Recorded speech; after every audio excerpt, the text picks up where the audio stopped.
if you started, I won't be able to. I can't look at the screen and upload the stuff back. So give me a second.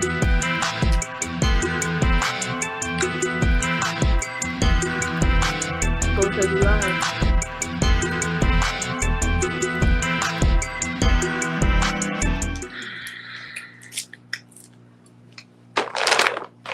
What I doing, man? The boy the comment, KJM_man.510 the Bay. Catch me on Universal the Base. Catch me on What It Sound the podcast. We get your best reviews and interviews. Catch me on the Blerd Cartel. You know we doing well. And then catch me on Blerd Proof Entertainment on Tapping No Capping. Miss Ebony Moonbeam. You feel me? Go ahead and introduce yourself. Hey everybody. I'm Ebony Moonbeam. You can find me at Ebony_Moonbeam. I'm a cosplayer, so you can find me on basically all social media platforms, Twitch, TikTok, the works. Also, you can find me at Waifu Views on the Blerd Cartel, which is a female-led Blerd podcast, as well as on Wednesdays at the Round Table on also Blerd Cartel. So thanks for having me, and I'm anxious to see how this goes. Okay. And you know, a second time comer, you feel me? Lulu, go ahead and introduce yourself. Hi y'all, I'm Lulu, just your everyday weirdo, back again for the second time. You can find me on IG at Hatchet Face Lulu. I'm ready for tonight. Okay, and my lovely guest, my auntie, you know what I'm saying? Go ahead and introduce yourself, what you do, everything. Oh, hello. Oh, you broke out, auntie. Oh, okay. It's like going in and out. Try it again. Can you hear me? Yeah, I can hear you. Okay, I'm Auntie. The name is Meek. I mean, y'all really gotta know what I do. I don't do nothing special. Customer service, and I'm here to support the nephew. That's it. I'll be back soon, and I'll be talking to y'all. So yeah, it's popping. All right, bet. So today is a part 2 episode, which is women giving men weird red flags. You feel me? So basically a red flag of like something we may think is on the cusp, like it may not necessarily be a red flag, but it may be a red flag to you.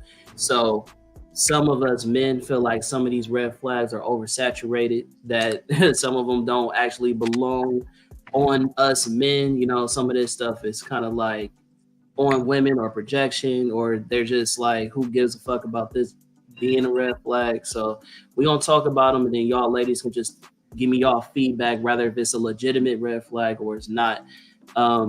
With that being said, speaking about red flags, I want to ask everybody, like I did last podcast, because we have all new members today. What is a red flag? So what are red flags to you? You know what I'm saying? I'm gonna ask you your definition. Auntie, I'm gonna start with you. Okay.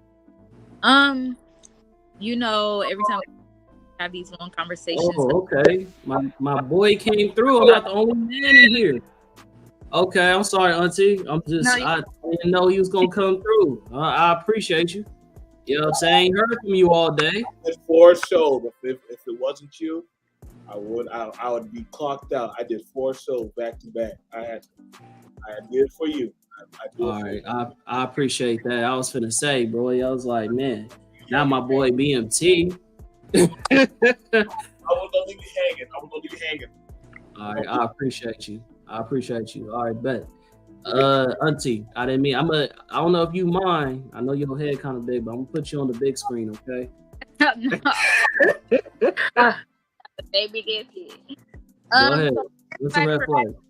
May not mean the same to other people just because like I'm an overthinker, but I feel like a red flag for me is just something that I know that I've dealt with before, but I don't do it again. But I know that it's something that I'm not willing to like wait on a person to change. Like that's a red flag. It's certain things like in the person that you're willing to wait for or willing to work with, or like, you know what I'm saying? Like, it'd be like, oh, okay, he does this, but if I give him time, like no. Some things are like, so if it's that little sense where like I can't tolerate it, that's a red flag. Okay. And Lulu, I'll go with you next. What you Man. said? You infamous for the Oh, snack. remember I told you I was on a sugar high? You thought I was playing. Nah, what is that? What is that? You ain't never had fruities. Seen those before? Nah, These never. used to be like 50 cents when you go to the ice cream truck. That's crazy. I Bag of didn't fruities. even know.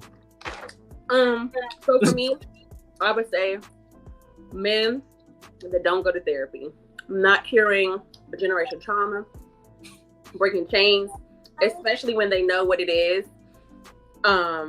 And they're like, this is who I am, accept me. But they won't deal with the issues and the consequences that come with having a relationship or rapport with them. Absolute red flag. Okay. Miss Ebony Moonbeam, you know what I'm saying? What's happening? What you thinking? What's your definition? I like how the sweater matched the hair, by the way. By the way, you muted. I just want to put that out there. I don't know why. Anyways, my red flag for me is anything that is going to be problematic, that is going to mess with my spirit. As someone that has gone to therapy and actively supports people going to therapy to work through their stuff, anything that pops up that just doesn't sit well with me, that if I start to feel like we're always arguing or debating, and that's for any type of situationship, whether it's a relationship, a family member, a friendship, anything that I feel like is messing with my peace too much is a red flag, is an instant red flag. Got you. Okay. That's cool. Go ahead, go with BMT. What's a red flag to you? You gave us a good definition last week. I mean, red flags is something, man. It's not based on gender. It's based on that of patterns, behavior, and traumas, as well as that of certain systems that are alarming. That you can observe or see, and you choose to. You either choose to pay attention to them or ignore them. So it's not just something that you got to deal with dealing with the opposite sex. And red flags talking to being around other guys or being around other girls at work or people at work. It's not based on just relationship. It's just based on that of people. Anybody can go off a red flag. Got you. Okay. All right. I don't know if y'all hearing these definitions, but y'all definitely can give like y'all feedback too when what y'all feel about them. But a red flag to me, basically is something that you think is an alarming pattern of behavior that could potentially be, in conflict of your interest or conflict of, your well-being. You feel what I'm saying? So that's to me what a red flag is in a nutshell. You know what I'm saying? But we'll talk about the actual definition. The actual definition says a warning signal pointing to a potential problem or threat that warrants further investigation. So that's the actual definition. You feel me? But with that being said, let me bring it back to what are, you feel me? I think Lulu already gave us an example. You know what I'm saying? She said somebody who doesn't go to therapy.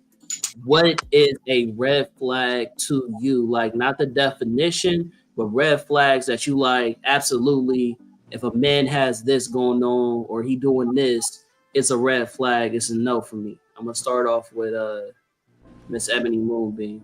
You know what I mean? Things that just instantly say you need to go to therapy. that's a red flag about that. I would say aggression easily. Um, People that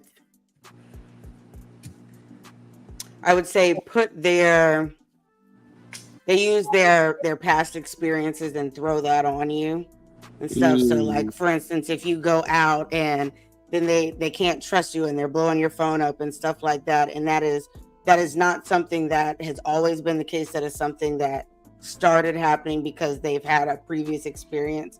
I would say that is something. Also, What's up I with think Pete? those are two really big ones for me. When a guy is cocky, that's a red flag, but I don't think that's a red flag to go to therapy. Some people are just like that. But I do believe that a lot of our personality traits, there is an underlying reason why we are like that, unless it's something that like we gained from our family or being around a certain environment and stuff like that. I do believe that there's usually something that ties into something else that could usually make its way back to mental health. So, quick question. I mean, I know I got other people I'm gonna ask, but define aggression. Like, what is you say aggression is a red flag. What's aggression? Well, any type of unwarranted physical contact, or unwanted physical contact for me plays a part in that. Constantly raising your voice at me, just anything emotional abuse wise is usually stemmed from aggression, which is stemmed from something deeper. And yeah, like really those are the main things. Just being always on 1,000 for no reason.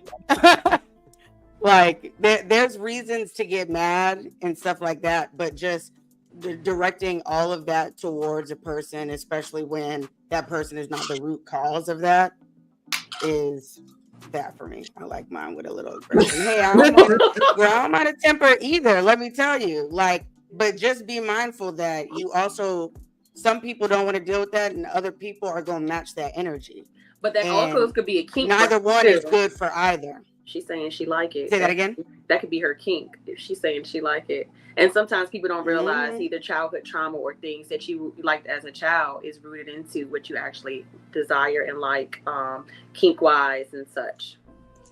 And sometimes it's the traits that you're lacking that you personally deem, admirable. It's something that turns you on. It might not seem healthy to other people, but it's a turn on for you. Right. Okay. All right. Wisdom. Okay. All right.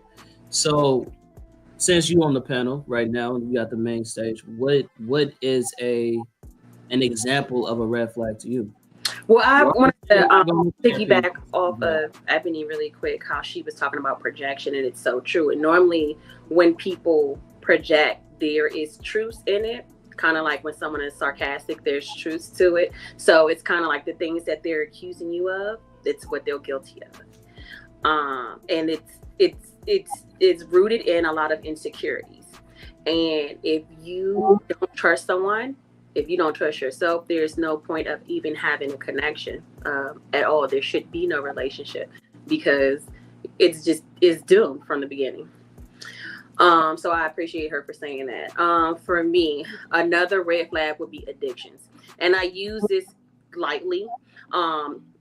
I can use it spiritually, I can use it generally, but for me, like anything that you hold in high regard that is vastly detrimental to your life, whether short-term or detrimental. So for me, if a guy gambles, even if it's just scratch tickets, that's a no for me. Alcoholism, because it is deep-rooted in my immediate family, no. Hardcore drugs, because it's my immediate family, no. And I've seen the toll that it took, like, on my mother and my parents. And even though, different things come, like, my dad was a crackhead. My dad's also a doctor. No one would ever think that goes together, but it does. For me personally, but no one ever sees the woes of what a child goes through when they have a parent use it and how it still affects them years later. So that's not something that not only would I want to deal with, but I wouldn't want to bestow upon future children, because depending on what you're dating for and what the relationship is based on. If I'm dating because eventually I want to get married, and the only potential that's there is the potential of you being a future partner, I'm making sure not only would you be a good husband, longevity wise, but would you be a good father? Are you going to be good in XYZ settings? It's not temporary lust. It's for the long term. And are you willing to grow from these situations? Now, when you're together and it happens, that's a different story. But these type of addictions, absolutely. Even a sex addiction, I couldn't deal with that. There's just no. Okay. Can I say something really quick? Because she reminded me of something with what she said. Also, people that are not able or not willing to get help in any form or fashion. Like when you're talking to someone and you're telling them, oh, well, I think you should check into this, or I think you should look into this. And every time you give someone advice, it's met with negativity, it's met with disdain, it's met with dismissal. That is a huge red flag for me as well. And it lies in other things like as someone personally who has suffered from alcohol addiction, I'm in recovery myself. I know that you cannot want something for someone else that they do not more than they want for themselves.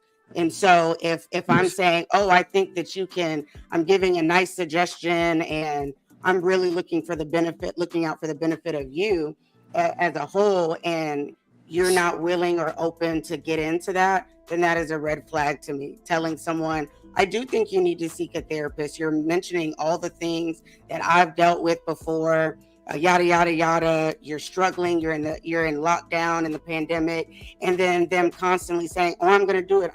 But they never do it. And then they're getting worse and worse. And then then all of their shit's dropping out on you. And it's like, no, we can't do this. Either you go get therapy and deal with whatever is going on with you right in this moment, or you got to move on to the left, because one thing I can't do is risk my mental health and my sobriety for you. Amen. I'm gonna go ahead and someone said they take a sex addict any day. Why they say that, but no, you say that now. Cheated on with Eric Benet, so you say that, but then the thing is, you want to give it to everybody. Then what you gonna do? Walk around with herpes and be itching? What happens when they bring something home because their addiction took over? Ooh, and it might not be just they might like. Does a addict mean that person has to cheat though? Nope, not at all. Not at all. That's a hard line. No, they don't have to cheat, but they do. They do have to continue to have sex. Negative. It's kind of like with that movie Nympho. Well, she was having sex with everyone, but it's such a hard drive that it lacks emotion. Like how they say women, we cheat for emotion, but then it starts to stop lacking emotion, and it's just anyone to get that fix. It's kind of like you need that high, that drug every day, and it doesn't matter. So then it's kind of like there's self-respect that's lost. And even if it is with your partner, there's not a high percentage of couples who have sex every single day. That's not reality. There are some, but then it's like, how long does that last? And then when does that get boring? And then they are going to step out, or if it becomes an open, relationship or whatever, and that messes up things. So all addictions are selfish. It's about me. It's about you're putting yourself first, and you don't care about the other person. So when you have that relationship on that balance beam and you step off of it, then that other person is high up in the air and you're down here because it's I now, and your eyes is on another prize. You're never going to think about their needs. But when two people are thinking about each other's needs, then you're leveled out right. It will never be fair to that other partner ever when addiction is there. Okay. I feel that. Ebony, did you, that's your name on here. Is it, no, you're good? Yeah. So no, I was good. I appreciate both of y'all for the vulnerability and expressing that. I appreciate that. Auntie? Oh, it's on me. I do. Okay. Number one red flag for me is like people that aren't aware of like healthy love. Like they're just stuck in like loving in a toxic way. And to me, that's just too messy for me. So that's an automatic no. Like somebody to blow you up, you want somebody to pull up. If you like, that's an automatic no for me. Like it's so many other ways like to cope with your significant other when you're going through it, than the yelling, the screaming, the I'm gonna pull up, I'm gonna blow your phone up to you. So if you don't know any healthy like love, like if you just can't set out the like they said, aggression. I do it. Friend, family, whatever. And who like vent to social media before they vent to me. Like if we're together and you go to social media to ask for advice before I even know it's a problem, you sassy and I don't want to talk to you. You sassy now. Because I have to go log on this and figure out that my or whoever I'm talking to has an issue and I don't know the issue, but social media do. You acting like a fan. No. You say you acting like a what? A fan. Like you just you looking for the comments, you looking for that type of acknowledgement else other than the person that you with. I feel like a lot of people do that. They try to gain like a I'm right, you're wrong type of basis off social media, and I think that's so weird. Also, I don't like being inconsistent. If you inconsistent, we ain't going nowhere. Friends, family, anything. Because if you want to build the bond, and we ain't chasing nobody. We all grown. We know who we want to talk to. We all got our own lives. So, end of the day, we say, oh, we grown, we busy, but I mean, it takes seconds to say, hey, how you doing? So if you consistently talking like for 3 years, then all of a sudden it stops. Either you're interested somewhere else or you're wasting time. Bye. Okay. All right. Now BMT. Oh, I can't hear you. I don't know if you're still talking until your voice been going in and out. Oh no, I'm good. I was ready. BMT. What's up, man? All right, go ahead, man. What's a red flag to you? Listen, when I hear a woman's lifestyle and shit, I get the fuck away. If they want to start saying some crazy babble shit, spiritual and all that, nigga, run nigga. I can't hear you, bro. You gotta speak up. Yeah, what was that? I've been when you start hearing women say delusional shit and all that spirituality and start talking about there's God and X, Y, and Z and a man this, a man that. Give us an example. Let me tell you. Okay, so I just dealt with this content creator. She's gonna smell her own shit. So no matter what, it was always going to be a man's fault. Man's fault why she got this, man's fault why she got that. I said, okay, cool. And I said, easy example, y'all. Stop fucking with her. There, red flag was averted. She's like, wait, you can't tell me. I said, no, I'm not telling you. I'm telling everybody else, they avoid your ass. Your example. Like, you don't, I mean, a lot of people tell you what they about. If they don't match your credit of lifestyle, I don't even entertain. My brain just shuts off to the babble.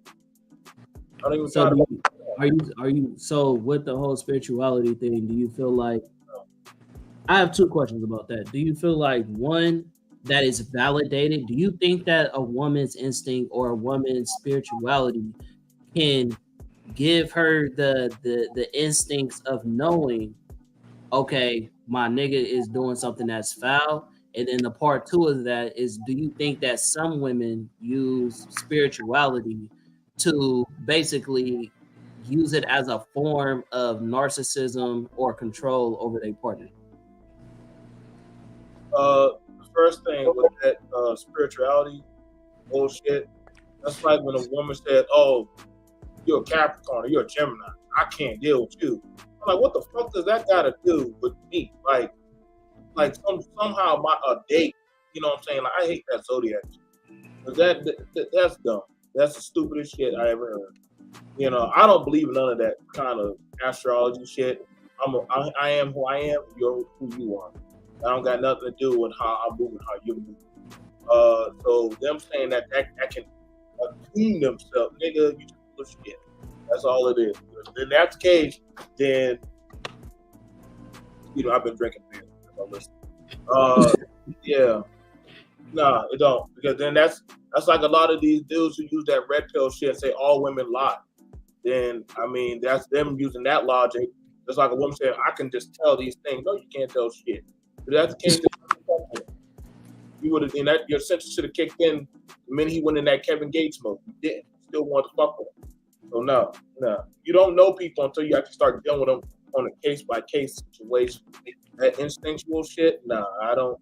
That's trash. I don't care how people feel about it, but it isn't. There's people that have been married for years and no instinct fart when it went up in the air. Versus people, hey, nowadays motherfuckers don't even lie to you. They'll tell you it is for what it is. People still choose to fuck with it. So, nah, don't believe in all that goofy shit. What was the second question? Do you feel like some women can use spirituality as a like, you know, a form of control or a form of like narcissism? Like they may not be rooted into the logic of a conversation or the reality of the situation because they're like, oh, the spirits already told me, or I already knew because I got this feeling. So whatever it is you got to say don't matter because wherever it is that I'm feeling from whatever power source and I'm pulling this information from is all I need to know type shit. Oh yeah, I dealt with them hippie ass women that said that crazy shit. You know what I'm saying? Like I prayed on this or the heavens told me that shit. And or some girl had chicken bones. It was some girl had chicken bones or some shit. And I was like, what? Like, what is this? Like, no, like, we're not doing that. Like, like, that was a red flag in itself because how do you know how I really get down? You didn't have no conversation with me. You didn't have no kind of process, no courting. You just tell me that off the strength of you and a tarot card, which, I mean, god damn it. I be seeing so many of them fools on them tarot card shit. You went off of that? You don't know who I am. You gonna rock with me and want to get the slaw the same night? Nah, you playing with your life. So you got them. Yeah, I've dealt with broads who say that kind of shit, and I'll be like, hey, you playing with your life. Not saying that I got my days where, hey, if I want to be a goblin or if I want to be a tuxedo mask. But I tell a lot of women, nah, man, you can actually do a thorough process of conversation and courting. Don't be saying you were, because when somebody started talking that stuff like, hey, what's your career field? Are you a therapist? Are you a psychologist? How you diagnose? What's your how deep are you into that? Like, I want to know what's your DS that you're. When I start doing that shit. So hold on real quick. So before we go into deeper, right? It's funny that you say that because my auntie, you know, she is a spiritualist, you know what I'm saying? She did say right before we got on this podcast that if you a Virgo, which I am a Virgo, you feel me, which is crazy that she felt that way, that she can't fuck with no nigga that's a Virgo. So auntie, with that being said, you heard what BMT had to say. I just want to know, do you have a response? I actually don't have a Your voice went out again. Go ahead. I don't actually have that response because to each his own. Like, it's so many people that believe in so many things. So if that's not his preference, like, then that's just not his preference. Like, I try to get, like, oh, this is why I like it. This is why I believe in it. Like, he don't mess with people that don't believe in that. Like, I don't fuck with it. But I will say this, just I haven't used my spirituality to be like, oh, I know you're doing something. Like, my whole spiritual growth is like really based off of me and what like triggers me or like what makes me uncomfortable. And so I have to listen to that. So like, if it's a particular type of person and I realize the pattern is with these type of people, then that's what I'm gonna stick to, regardless if he don't like it or he feel like it's full of shit. That's his opinion. But I know in my spirit, the Virgo man is iffy. Like, you know what I'm saying? So like my spirituality, like I'm just like growing, like you're growing in that area. Certain things don't move you. Let me say now, how I ever use my spirituality to be like, oh, I know you cheated. No, I've never had that woman intuition. I've never been the type to look through phones or nothing like that. It's either somebody coming to me or like doing some weird stuff. I've never been like, oh, I feel it. Like, I'm not one of them people that's like, oh yeah, like I prayed on it, you're doing something wrong. Like, all my spiritual growth has been like personal preference and me as a woman. Nothing to do with like who I'm talking to or who I'm entertaining. I got BMT, before you say something, Miss Ebony Moonbeam, you also was somebody who agreed that you know, us Virgo men are red flags, basically, that you can't fuck with a Virgo man. So with that being said, I want to know, like, even if you're not responding to that directly, do you believe that a woman's intuition is valid? Like, because BMT doesn't believe that. I do. I feel like intuition is not just something that we make up. I do believe that a lot of it is rooted in experiences.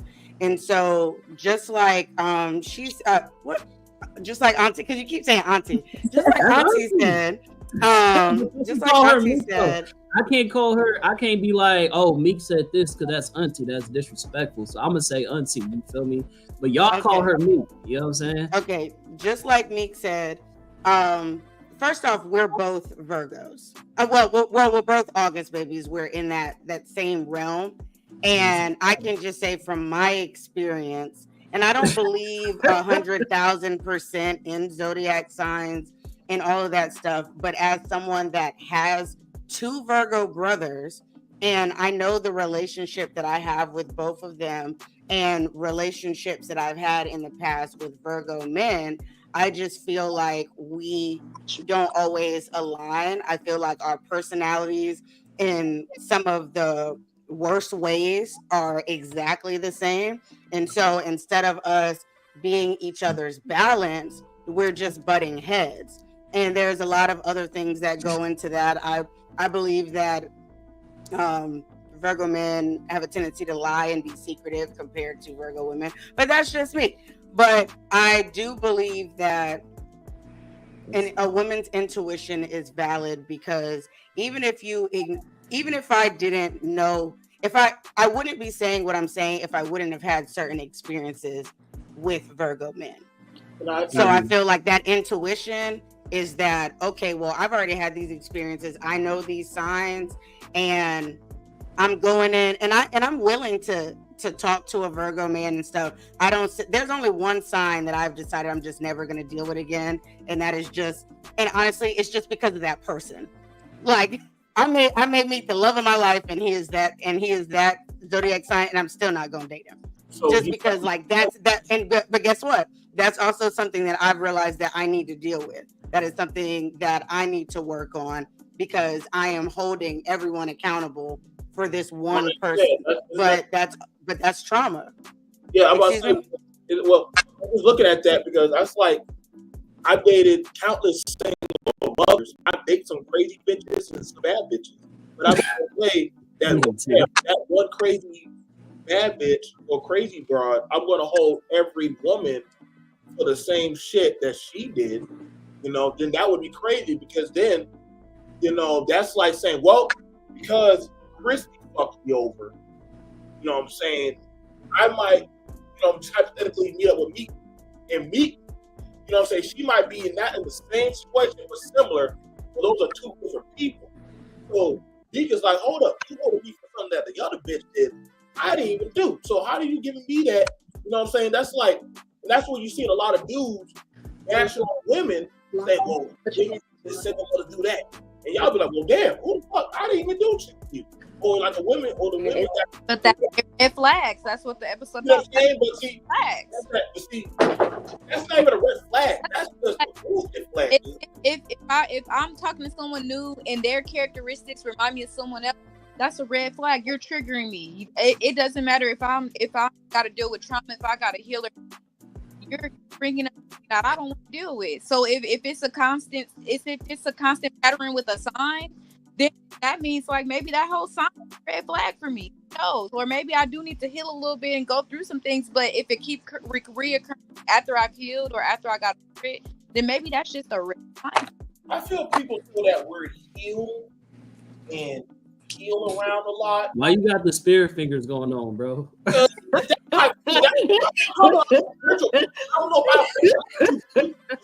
He about to change it to jazz hands real quick. I'm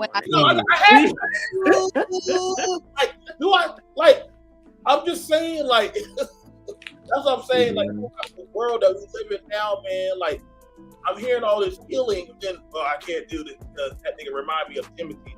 You said, okay, so I said you ain't ready to date, but just say you ain't ready to fuck people. like. Okay, well, let me say something towards that, because since it was directed towards me and Oh, what I I mean, said. towards you. No, I'm just saying, like, towards what I Okay, said. it was. The reason that I feel that way, if this was something small, or even if it's like, oh, I know, they Sagittarius or narcissistic or whatever, like, that's not something that I'm gonna hold on to. But this particular person with this particular sign put me to a point where I never want to go back to where I am not willing to risk. I relapse due to that situation. And I feel like everybody's situation is different. And some things you're like, oh, that just happened once and that's okay. This thing is something that I'm never ever willing to go through again. And so for me, if that means that this person may be triggering me, it's a wrap. I don't give a damn, because I'm not gonna go down that path. Now, if I meet someone that's this particular sign and is the complete opposite, cool, great. That's something that I feel like I would see pretty quickly, just based off of how I get to know people and stuff. So that would be something different. But if you're even giving me the slightest inclination that you are going to be the same type of person that I was with, that pushed me to a point where I literally damn near lost my mind, no, we're not doing that. And guess what? As an individual, I have the right to have that preference. You can sit here and talk about healed and people are throwing it around and stuff like that. And I do believe that in this day and age, when it comes to, especially with social media and stuff, words that used to mean something then become a fad, and they become misused. Stuff like narcissism. If I had $1 for every time I heard someone call something narcissism or narcissistic and it's not the case, the term woke is another example of that, where it turns into something else. And then when people are really speaking on what that, gaslighting is another one. But then when people speak on that and say gaslighting, now it's turned into the new woke. Well, it's like, oh, you using all of this, or that's what you think, and blah blah blah blah blah. And it's like, no, that's what this is. You may not see it because now you have this ridiculous idea of what gaslighting really is, because people throw it around, and people may have called you a gaslighter because you did this, but you weren't gaslighting right then, but you were a narcissist. I just wanted to weigh on this real quick. Gaslight, Do you? So I wanted to piggyback on what BMT said. And I think what it translated to me as he was mainly focused on was lack of accountability, in the sense of the women that he personally chose to concern himself with. So let's say me and him are dating, and I'm selling tickets to the circus, and he coming. He can't stop this show, but he's attracted to this show.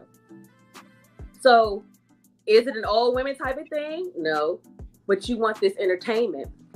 And there is, what a lot of people don't understand, there are characteristics that they are attracted to, consciously or unconsciously, and they allow that into their lives. And sometimes they categorize people with this, but they don't understand there's a different look or different contrast to traits that you actually do like, which isn't what you are actually accepting or allowing yourself to be around. It can be an ignorance is bliss type of thing. It could be, I don't know what I don't know, or I haven't seen anything else, or this is all that is around me. The other thing I wanted to speak on is the word spirituality, because it has different meanings, in the sense of like people who are like how you guys are talking about zodiacs and maybe like moons and stones and stuff like that, versus spirituality. Like if I'm talking to someone about it, I'm talking about someone's personal relationship with God. So when I say that, and this is something when I'm dating someone, I actually do speak to someone. So like how he said he doesn't like to deal with women who concern themselves with signs and stuff like that, where it's such a big deal for them. I understand that, and that is a preference. So for me, a contrast to that would be if I met someone and he had all of these great qualities, but he wasn't spiritual, meaning he didn't have a personal relationship with Christ. He could never even take me on a date. Would absolutely never. He would never be boyfriend material, because he wouldn't be husband material. And because even though I'm eccentric and eclectic and have these different styles and express myself that might not be orthodox and such to the world, I do believe in double standards, in the sense of a man's being over house. So if I'm looking for it, if I'm allowing a man to follow, he has to have these standards to be my husband also, for me to raise kids with. And if we're not equally yoked, it would never work out. So I get that, and that is his preference. And I've had so much backlash come at me for that, and I accept that, and that's okay. The other thing I wanted to say is, and it goes to what Ebony was saying about how things are, how it's coming in, people using different terms and such like that. Sometimes if you don't understand words, or if you're guilty of it, it might seem more harmful than what it actually is.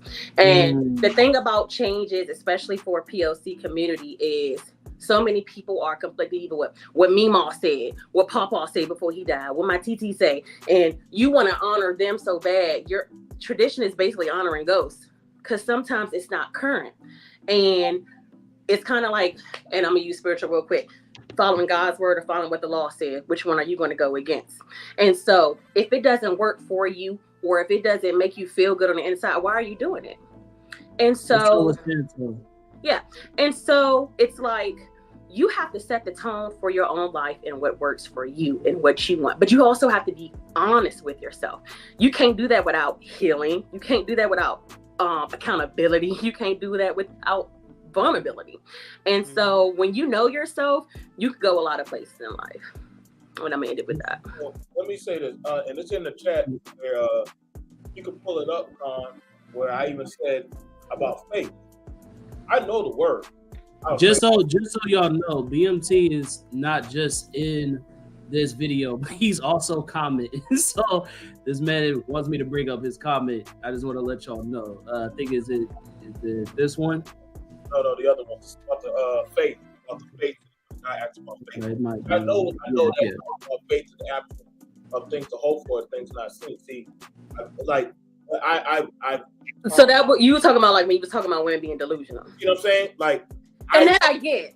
See, you're saying, like, listen, there are people, right, that I may not be in that area, but because I like you enough, I'm willing to try it out. Like, I'm willing to. But see, that's you dating for potential. And again, if women are emotional and men go on logic is facts and what's in front of you. Can logic change? Yes. But if you're talking about right now, absolutely, that person would not be qualified to even have your time. If you're in that mind frame. And that's not me judging you or anything. Well, see, that's the thing about it. When I brought up that the vetting and courting process of actually taking time versus, right. I heard people say, well, you're a spirit animal of a fox, so shit, I can't. I'm like, right. And again, so when we were talking about different spiritual, that note I get, but if it's like me having my relationship with God, and it's like I am praying, and I'm saying, and how even Ebony was saying, when you see certain traits of something that someone has, I've been a teacher in the past before. I'm able to meet students, and within less than 5 minutes, I can tell all its mental health issues that they have, what ailments they have education-wise, and know how I can help them based upon a 5-minute conversation. And it's the same, and I try not to do it with people because I know I can be biased with it, but I can tell what's going on with them. That does not let me hold them against them. I still allow them to show me who they are so I can treat them as the person that they show me that they are, with all respect. However, when I see patterns that show something that could be harmful to me and my growth, then I have to put a boundary on that or separate myself from that and be like, hey, I think we'll be cool friends and maybe we can hang out in this area, but it's going to be certain times and certain places where that's done. It ain't going to be you can hit up my phone whenever. It's not going to be we can hang out around all of these different people. You get what I mean? No, I hear. Or you try it, but you have your guard up. You're aware that this could potentially happen. So because sometimes I throw all of that right. Sometimes I'll throw stuff out the window and be like, you know what? I just really freaking like this person, so I'm gonna try or whatever. But I'm also going in that with knowing that okay, they did this one thing, but maybe we just don't know each other well enough yet. This and that or whatever. But once something has become a pattern at that point, then it's like, okay, well, we're just gonna have to be friends. You do that with or better yet, you don't even need to be in my space. Yeah. Do that with a Virgo moonbeam? Would you do that with a Virgo? Like, would you do that for the Virgos? You know what I'm saying? Like Virgo, team Virgo. You know what I'm saying? If it was a guy, I get it. He came from the same area. You know, he had the same haircut as that last nigga that you ate. But goddamn, something about this dude really sweet. He's a really nice guy. You're like, shit. My goddamn woman intuition says tingling. I don't know why, but I just get an itch. But the guy is really, really trying. Oh, people ignore intuition all the time. Women do it on a regular basis, actually. People in relationships, like You'll know better. You can tell. I give some of the best advice to my friends about relationships and stuff like that. I had someone call me 2 days ago trying to get advice from me, and I was on the phone with them for 2 hours. And guess what? But I can be in the exact same situation and be like, I really like him. I really like her. And then I give it a shot. But guess what? Probably at least 75, let's say 70% of the time, my intuition was right. Mm-hmm. And I should have listened to it. Now nothing is 100%. There is always an exception to every rule. So I cannot sit here and say that every Virgo, every Cancer, every whatever the fuck is going to be exactly the same. But I can say that if you put 100 Virgo men in a room, 70% of them are probably going to act pretty similar. I bet you if you talk to everybody that they've all dated, that their opinion is going to sound similar. I guess I'm a motherfucking dragon. Like I said, there's always an exception to the rule. You may be the exception. You really may be the exception. But not everybody is the exception, and that's the problem. Everybody likes to claim that they're the exception, and they act just like everybody else. That's like and then that's what pisses women off for real. Everybody wants to be the exception, but everybody's sex ain't as good as they think it is. That's the same thing. About preference, though, it's like you can't fault nobody for what type of preference they have. So, like, regardless if someone is into spirituality, regardless if someone don't believe in it, who are you to say like, oh, whatever, like that's their, like we're talking about red flags, right? We got off topic so many times, but who are we to say like, oh dang, that can't be your red flag because you this and that? Like then, like what? Like I don't understand. Like we're gonna call a spade a spade. Like you can't knock nobody for feeling like their intuition is right. You can't knock nobody staying away from something that triggers them. You can't knock like we could say, oh dang, so you're gonna stay away from every spiritual woman if you're feeling her. I doubt it. I highly doubt it. You probably gonna waste her time a little bit and then say you don't want to fuck with her. Like that's what it is. Like no, we're not gonna do that. Like whatever preference you have, stand. And I feel like a lot of people, when it comes to dating, they don't stand on their preference and they be like, okay, well, I like him a little bit or I like her a little bit, so I'm going to see where it go. Knowing in the back of their head, whatever they just did was like, no. And you should have went with that no feeling. But then you prolong it. And then by the time you get to month 4, 5, and 6, you already like, dang, I wasted 4, 5, 6 months when I should have just went with my no feeling. Because that's what it be. Like, women, we will feel it and be like, dang, like, okay, that was kind of weird what he did, but I'm gonna give him another shot. Dang, like he didn't call this time, but you know what? I'm gonna keep texting his phone, and then by the time we look at it, a year done passed by, and we really should never talk to you after that first time. Same with men. Like I know a lot of good men that run into some raggedy women, and it's like, you knew the first time this girl ghosted you and went out with her friends and ignored you that you shouldn't never talk to her. What you do, you kept blowing her up and she kept on using you to go out to eat. Like that's your preference though. You allowed that to be your preference because you didn't stand on your standards and your boundaries. That's just what it be. So, let me hit that. Let me chime in, BMT. So as far as like how I feel about this, because I'm gonna nip it in the bud, we're gonna move forward. We've been on this way too long. I was trying to just nip that, but as far as I feel about this conversation about spirituality, talking about zodiac signs, shit like that. Me personally, I don't believe in that shit. Not saying that I think there's evidence in anything. Astrology is a science. You know what I mean? There's a science to everything. Just because that there may be truth in something doesn't make it a whole truth. And I think that's the problem with most people is that they take something that they find true and make it in a totality. You know what I'm saying? Like, oh, because this is my ideology or this is my mindset on something, that is a one fit rule that goes on to everybody. Assumptions as a whole, rather if it's a general assumption, it's not going to apply to everybody. And it's unfair to the majority of the masses of the world when you apply a cultural belief, a spiritual belief, whatever belief you hold on to and apply it to people that you don't necessarily know. So like, for example, and I know Black women would feel some type of way about this. If a Black man was to sit here and say, oh, well, I come from this type of city or wherever the case may be, or this is what I see on social media. Women ain't nothing but users. They yada yada yada. Da, da, da, da. Or if they specify and say, oh, I don't date black women because X, Y, and Z, y'all gonna be like, that's problematic, because why are you applying this to all black women because of the women that you dated? So it doesn't work when you apply it to other categories. You get what I'm saying? So for me, anytime you try to apply a general rule to a mass of people, it's not going to work. You can use anything as evidence to defend yourself and use it to make sure you maneuver a little bit better, but you just got to be real careful on trying to apply it to people, because you may miss a blessing by trying to not hinder, but label somebody else based off of the actions of a few. You feel what I'm saying? Because you could say, oh, this is the actions of all the Virgos in the world, or all the Virgos that I've dated, but you could just apply that to take off the word Virgo and say men. A lot of niggas cannot be shit sometimes. Like, you know what I'm saying? Ain't all men. Some men are good men.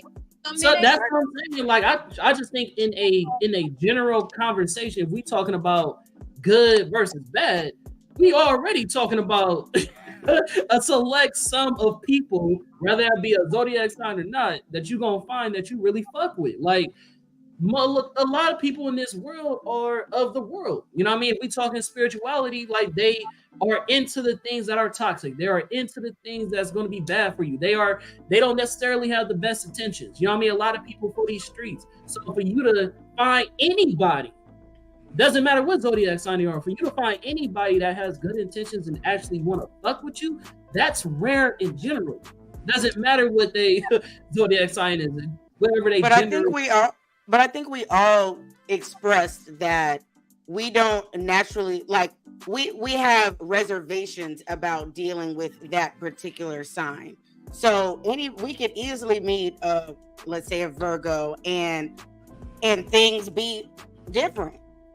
You know what I mean? But I think Meek was saying, and I know I was saying, that I keep my guard up with that. I typically try and stay away from that because of the pattern. But if I meet one that's good and stuff, yeah, I'll give it a try, because like I said, everybody is different.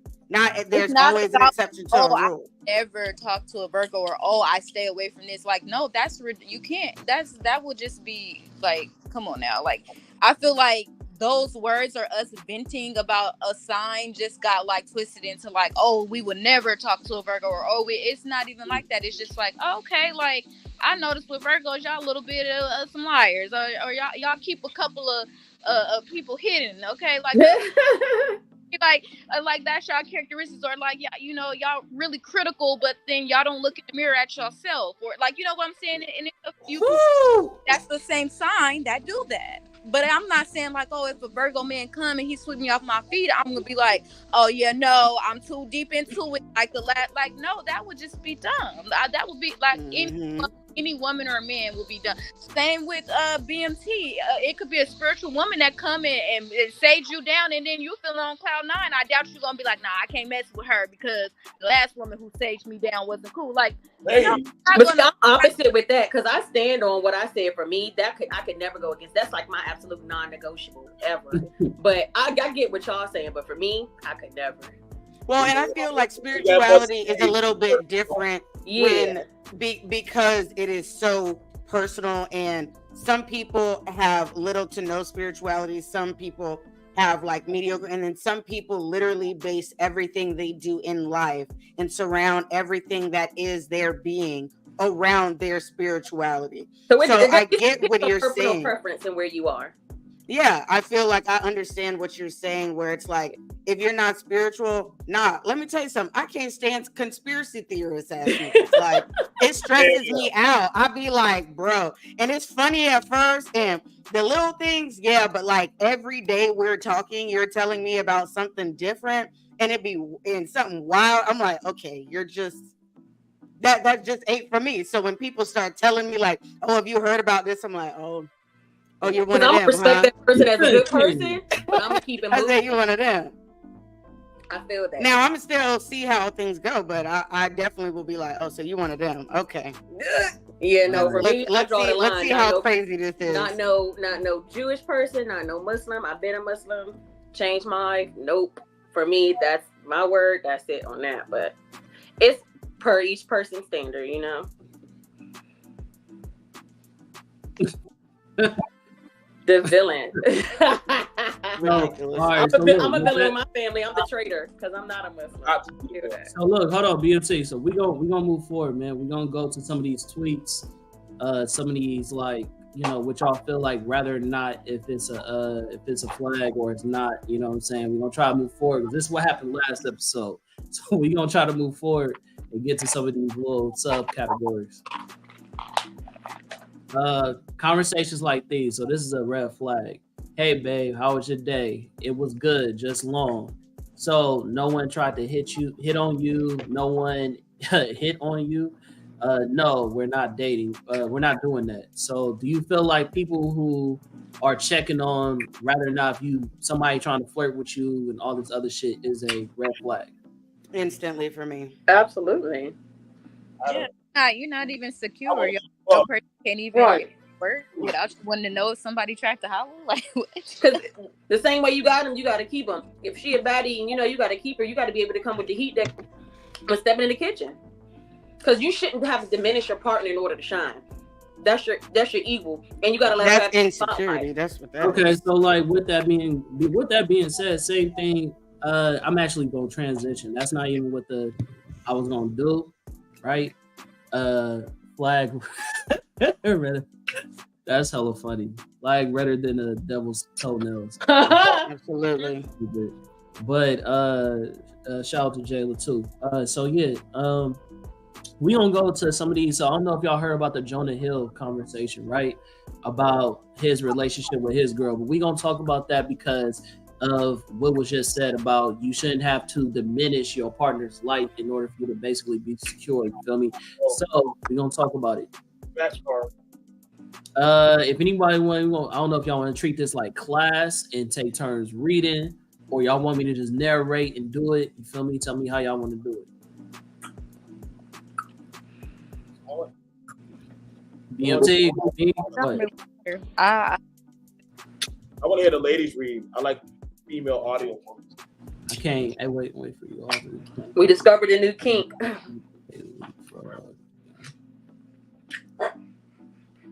What is bro talking about? Hey, yo, did you see that? What?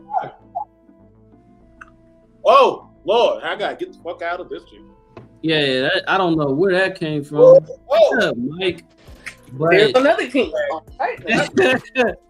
I'm just gonna go ahead and read and go forward. I'm glad I didn't read that out loud, but yeah.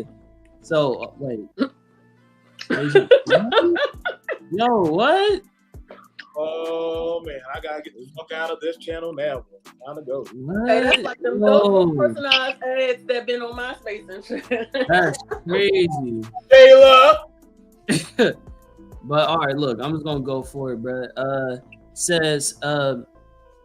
Says respect however you want to live your life. You only get one. Sort of done with explaining myself.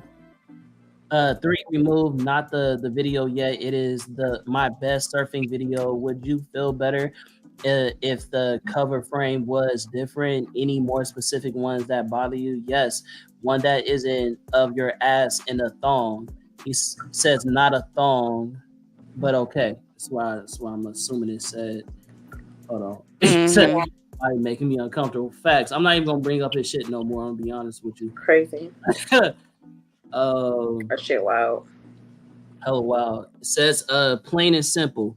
If you need surfing with men, boundaryless, inappropriate friendships with men, to model, to post pictures of yourself in a bathing suit, to post sexual pictures, friendships with women who are in unstable places from your wild recent past, beyond getting a lunch or coffee or something respectful, I am not the right partner for you. If these things bring you a place of happiness, support it.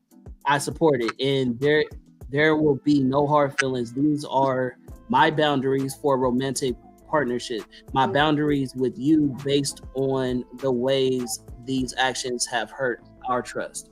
Now, there are more to this conversation, but we're gonna just start with that.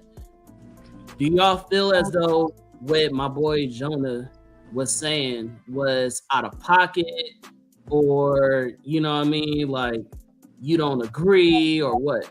Absolutely out of pocket. Absolutely. Her career is a surf instructor. She lives in California. You're going to run into all types of people, men, women, children, celebrities, and everything.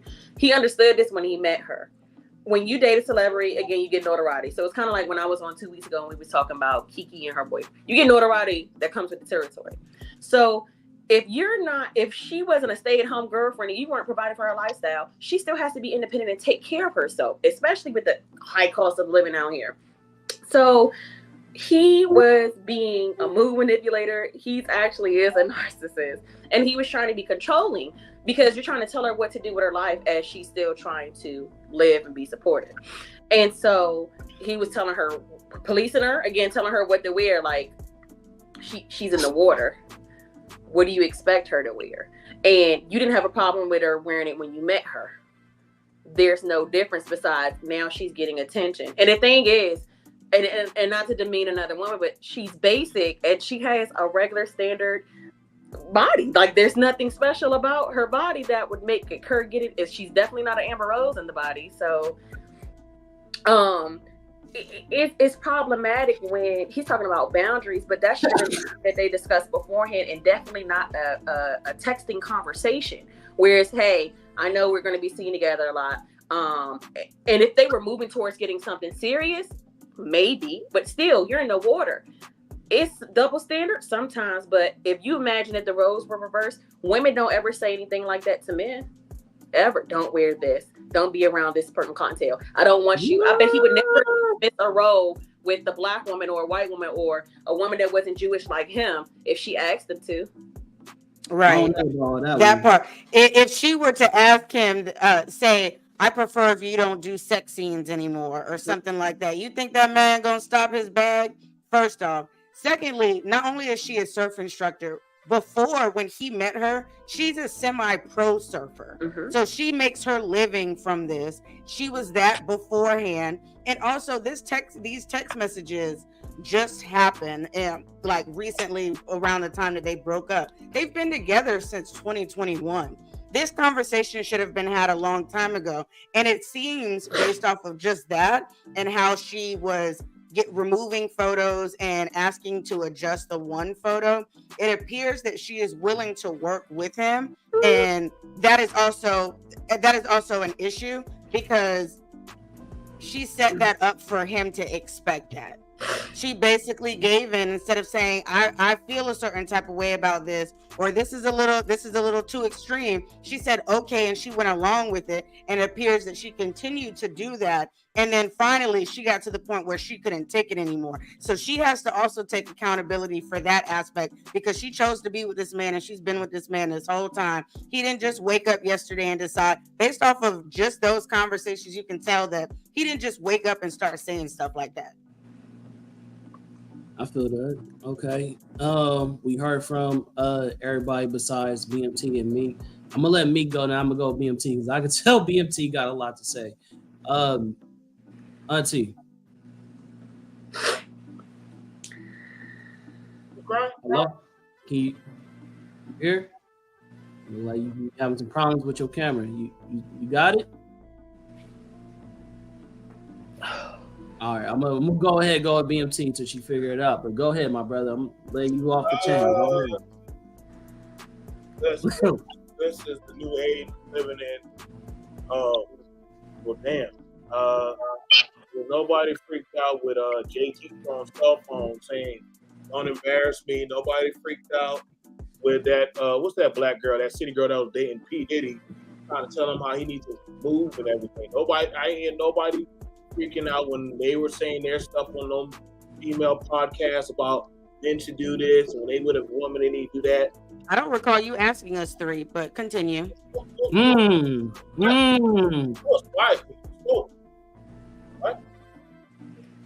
Do you think? BMT, I don't know what's going on with your audio, bro, but you kind of going in. Were they together though? Wasn't it just a fling? Well, hold on, but see, here's the thing about it that, like I said, JT just like thing about it, like he literally very articulate. He very like he literally laid out. Listen, these are the things I see you doing and how you're maneuvering. I don't feel comfortable with it. I tolerated it. Either we can start making some. We want to start making some changes. We don't know holistically what, honestly, outside of those text messages that he was talking to her about, either in the car, at the apartment, at her place, his place. That hey, you know, the way how your friend got his hand on your waist, I'm not cool with that. You know, the way how listen, he hasn't done a few movies in a while, and a lot of movies haven't been sexual like that. But the thing about it, she's asking her, hey, that's your job. There's some way you can do it. I work at club, and my old lady said, hey man, the way you working at that strip club, the way how them girls are, it's not vibing well. So either you could try to find a different job, or we might not be the perfect fit. I have to respect that, but she's telling me how far and down the depth she's willing to go. And that's the thing about it. When people start saying, hey man, I'm willing to be with you for some things, but now I just can't do it. I can't keep on doing it. You want to keep being out there? I've heard ladies tell fellas, hey, you like being out there in the street more than being in the house with me. So you gonna choose the streets or me? I've heard those conversations. Same way, vice versa. So we're watching on the outside. Yeah, that's your career, but the way how you're maneuvering with other men, and mind you, unstable women in environments. He was very specific. But wait a minute, because she's an instructor, and you think about like how the LGBT community plus and such. Watch out about them shit. They'll attack that. They'll attack that. I don't want. No, what I'm saying is, if she refused clients, she could get sued. If it's a specific, you know what I mean, base. If she never dealt with training men or anymore and stuff like that, it would be biased, and then she would lose customer money. And again, that's her career. You're fair enough in what you're saying, Lulu.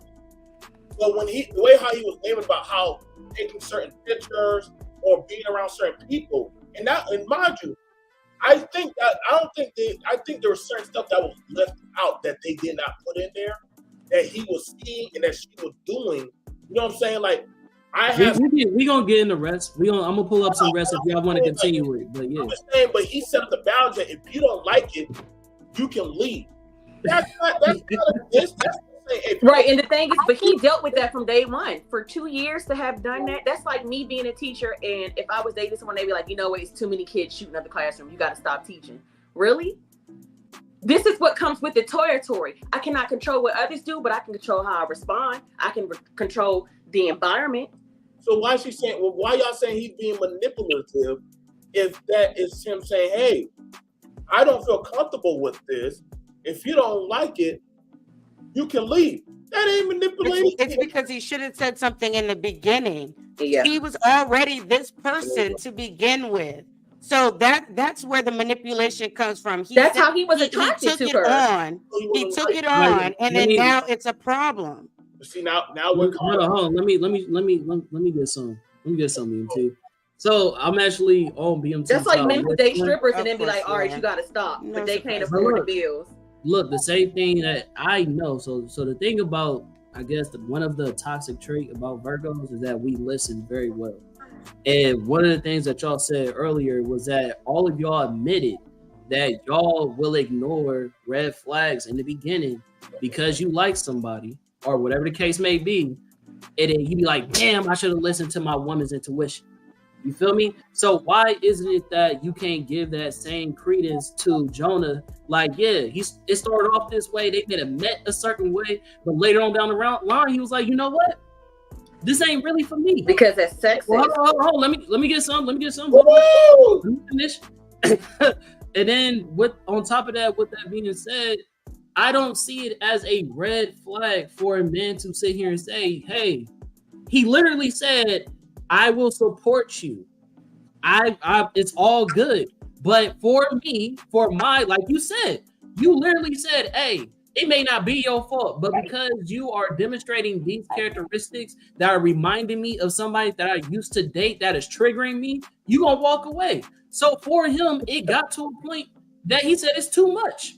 He said just for the fact that your cover is of you showing your ass, You don't have to model that way. You don't have to turn to the back for a cover. You can lay on the side on the beach like a lot of models do. You could be holding the board up. You don't have to be showing your ass. And the fact that you said, oh, well, it's not like she has an Amber Rose body. Who said? So then let's assume he had this conversation already with her before. Then that's him not standing up for his boundaries, like you were saying. He should have left her then. Right, but listen, hold on. But you said, listen. You said the same. Let me get into my last point, which was the Amber Rose body. You don't need an Amber Rose body for you to be posing a certain way for it to be deemed disrespectful. That's like when my girl Demetra. Hold on, just let me finish my point real quick until I'll let y'all chime in. That's like when that girl Demetra, the weather, I think she's a weather reporter or something like that on the news, and she wore the same dress as a white woman who did the same job as her, and it was deemed too hypersexual when she did it because she has a voluptuous body. And then it looked racist because when the white woman did it, it was all good, but when the black woman did it, who's mixed race or whatever, then it's a problem. So I think that is fair to say, rather she has a voluptuous body or not, it can be deemed disrespectful. And then my very last point is to say, you have made a point to say, okay, there are women that do not project these same insecurities on men and try to stop them from getting their bag. That is completely not true, especially from somebody who's been in HR in the military. I can tell you that shit is not true. On top of that not being true, there's a viral video of a woman who had a conversation with her boyfriend where he was a photographer and she set this man up. She sent one of her partners or whoever paid this girl to go on a date with him when he was supposed to be taking pictures of her. And she said, well, we broke up so years ago because you cheated on me. And he was like, I didn't cheat on you. He said, oh, you didn't? And he was like, no, I didn't. And then she said, okay, well, let's ask her. And they put her on screen and she was like, so what did you tell me? And she said, yeah, I told you that he cheated on you with me and we had sex. And he said, why did you lie? And she said, I lied because I believe that she didn't deserve you. So, yeah. With that being said, you can't sit here and tell me that women don't do the same thing to men, because her insecurity of him doing photography for women, beautiful women, or meeting up with women or going on lunches to handle business was a problem for her. She tried to get in the middle of this man's bag by telling him that was something that she wasn't okay with. So it's same thing, vice versa. But I'm gonna let y'all go now. I'm gonna open up to them. Okay, I'm gonna just say, I want to say it's not I don't agree with it, but I feel like with preferences change. And with me, like a dude friend, I don't feel like he was in the wrong. I just felt like his preference changed. And he gave her an ultimatum on like, this is what I want now, and this is what you do. So you can take it or leave it. And sometimes it just happens that way. Like maybe when he did meet her and like surfing did like catch his eye. But just like example, I'm gonna just keep it a buck. Like I post what I want on social media, talk to somebody consistently, and like as friends, that was okay for him. When he started catching feelings, that everything I post, he felt like was towards him. And I kept on like saying like, this has been me. Like it's not towards you.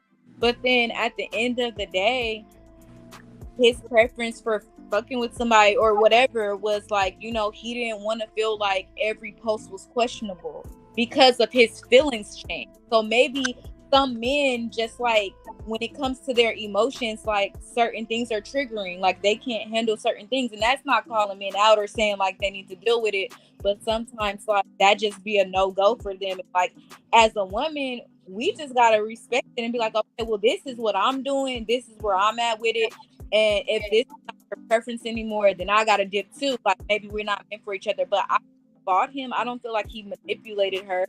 I just feel like at first that was cool for him, but now his preference changed. And like, maybe she took it the wrong way, because sometimes when we are in love or when we talk, I don't know the full story, but just from those text messages, like it do seems like, okay, like that's her career, that's what she does.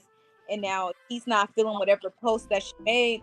She could have changed the post, or you feel what I'm saying? Like Craig said, it is other ways you can do it, but a woman's only gonna do that for respects and who she allows that to. Like we're out, like we're naturally want to be submissive. We naturally want to be led. So therefore, if I'm talking to someone and I'm in a committed relationship, I'm gonna respect my man first. So therefore, I feel like I know what my man like and dislike. So either he wasn't firm on his boundaries going into a committed relationship to where she felt like she could post that, because a woman knows like, okay, this gonna make my man mad, or a woman knows like, I shouldn't post this, like it's other ways I could promote myself. And so if he felt like she should have changed it or that's not what he wanted, then he addressed it to her, and it's up to her to either change it for him or to be like, okay, well, you know what I'm saying, well, I'm not changing nothing. But I don't feel like he was manipulative. I just feel like sometimes a man preference change when certain feelings get involved. Like as friends, when you dating and you like going Dutch and whatever, like, okay, cool, she posted her little surf video, I'ma double tap it, I'ma like it, I'ma support it.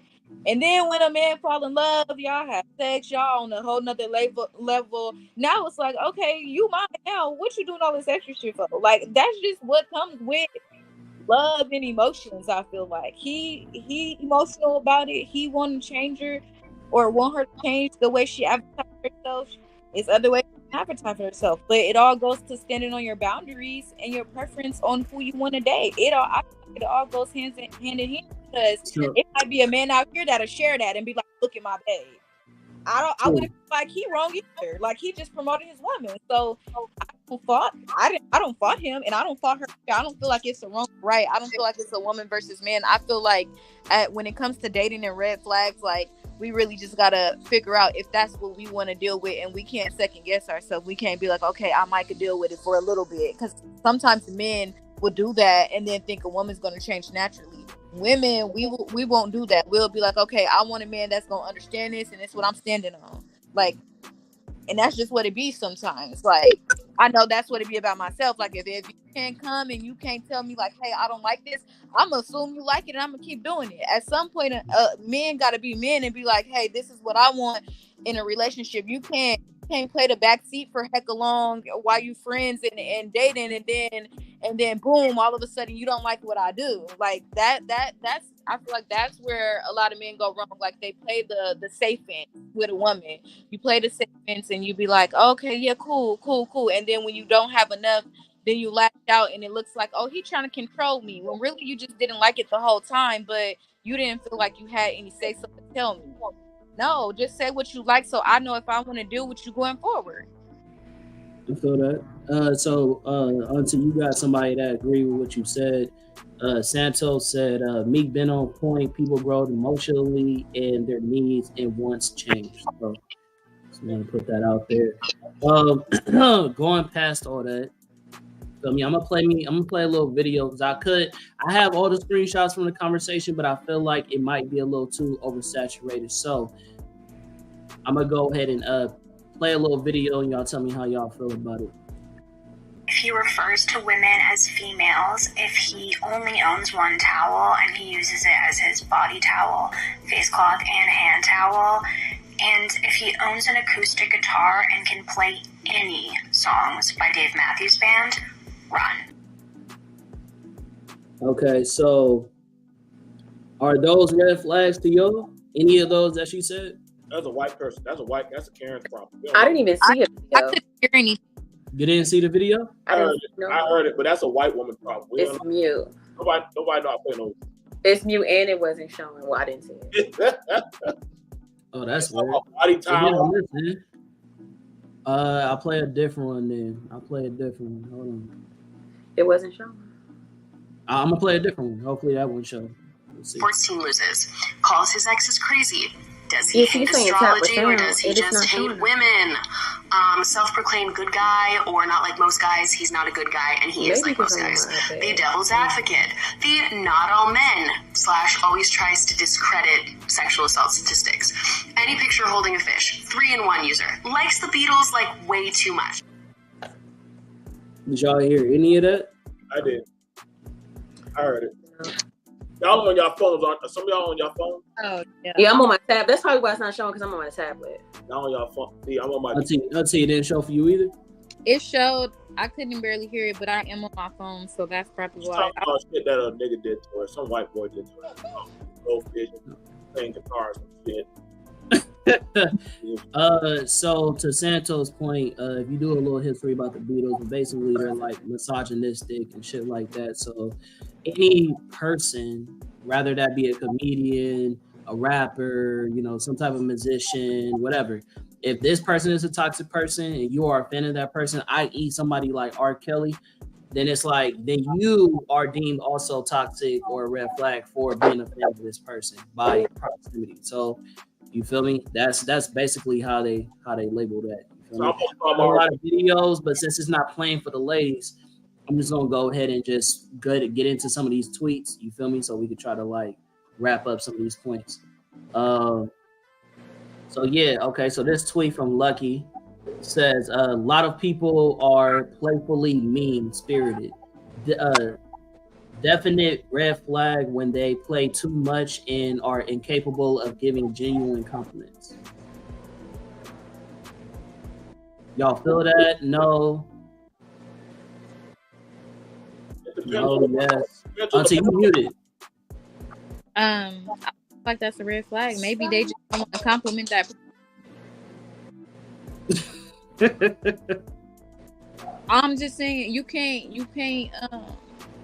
I mean, if you fishing for compliments, then that's one thing. But if somebody just like, I feel like there's red flags in people who like make jokes about like your insecurities and they're your closest people, or like they make jokes about like the problems you go through, and it's like, I told you that in confidence, not to make a joke about it. And like that's red flags. But that's fair.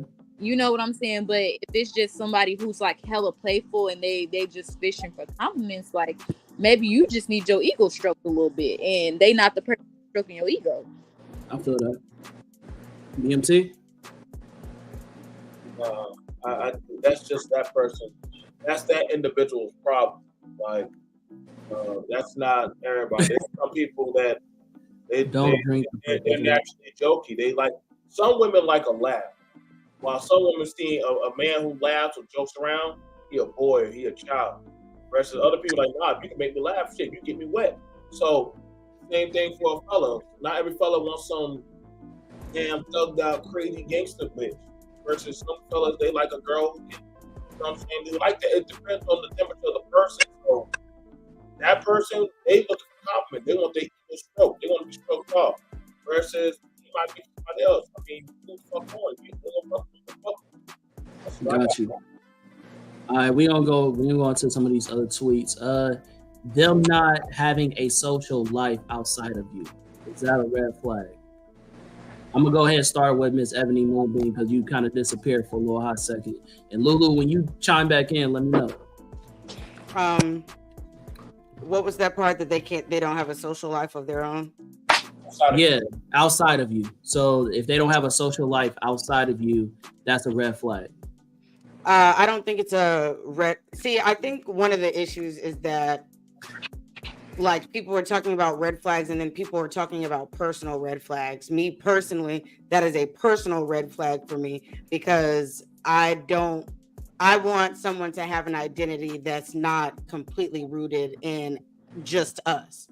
I have my own friends.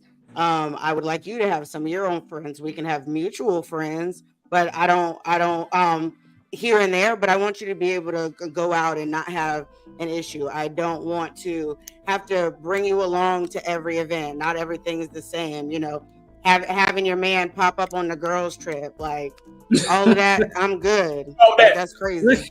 Look at Lulu face.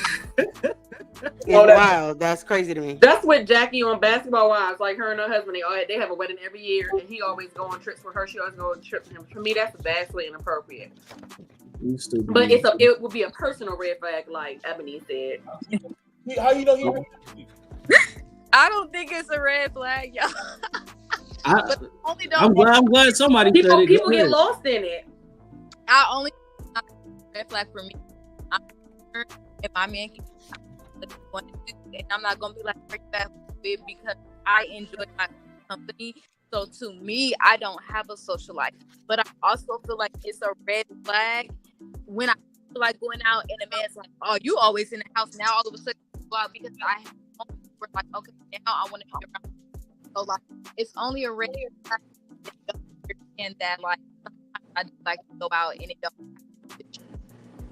So like, they can be social, they can have their own friends, and I'm not gonna want to come. I'm not going to on.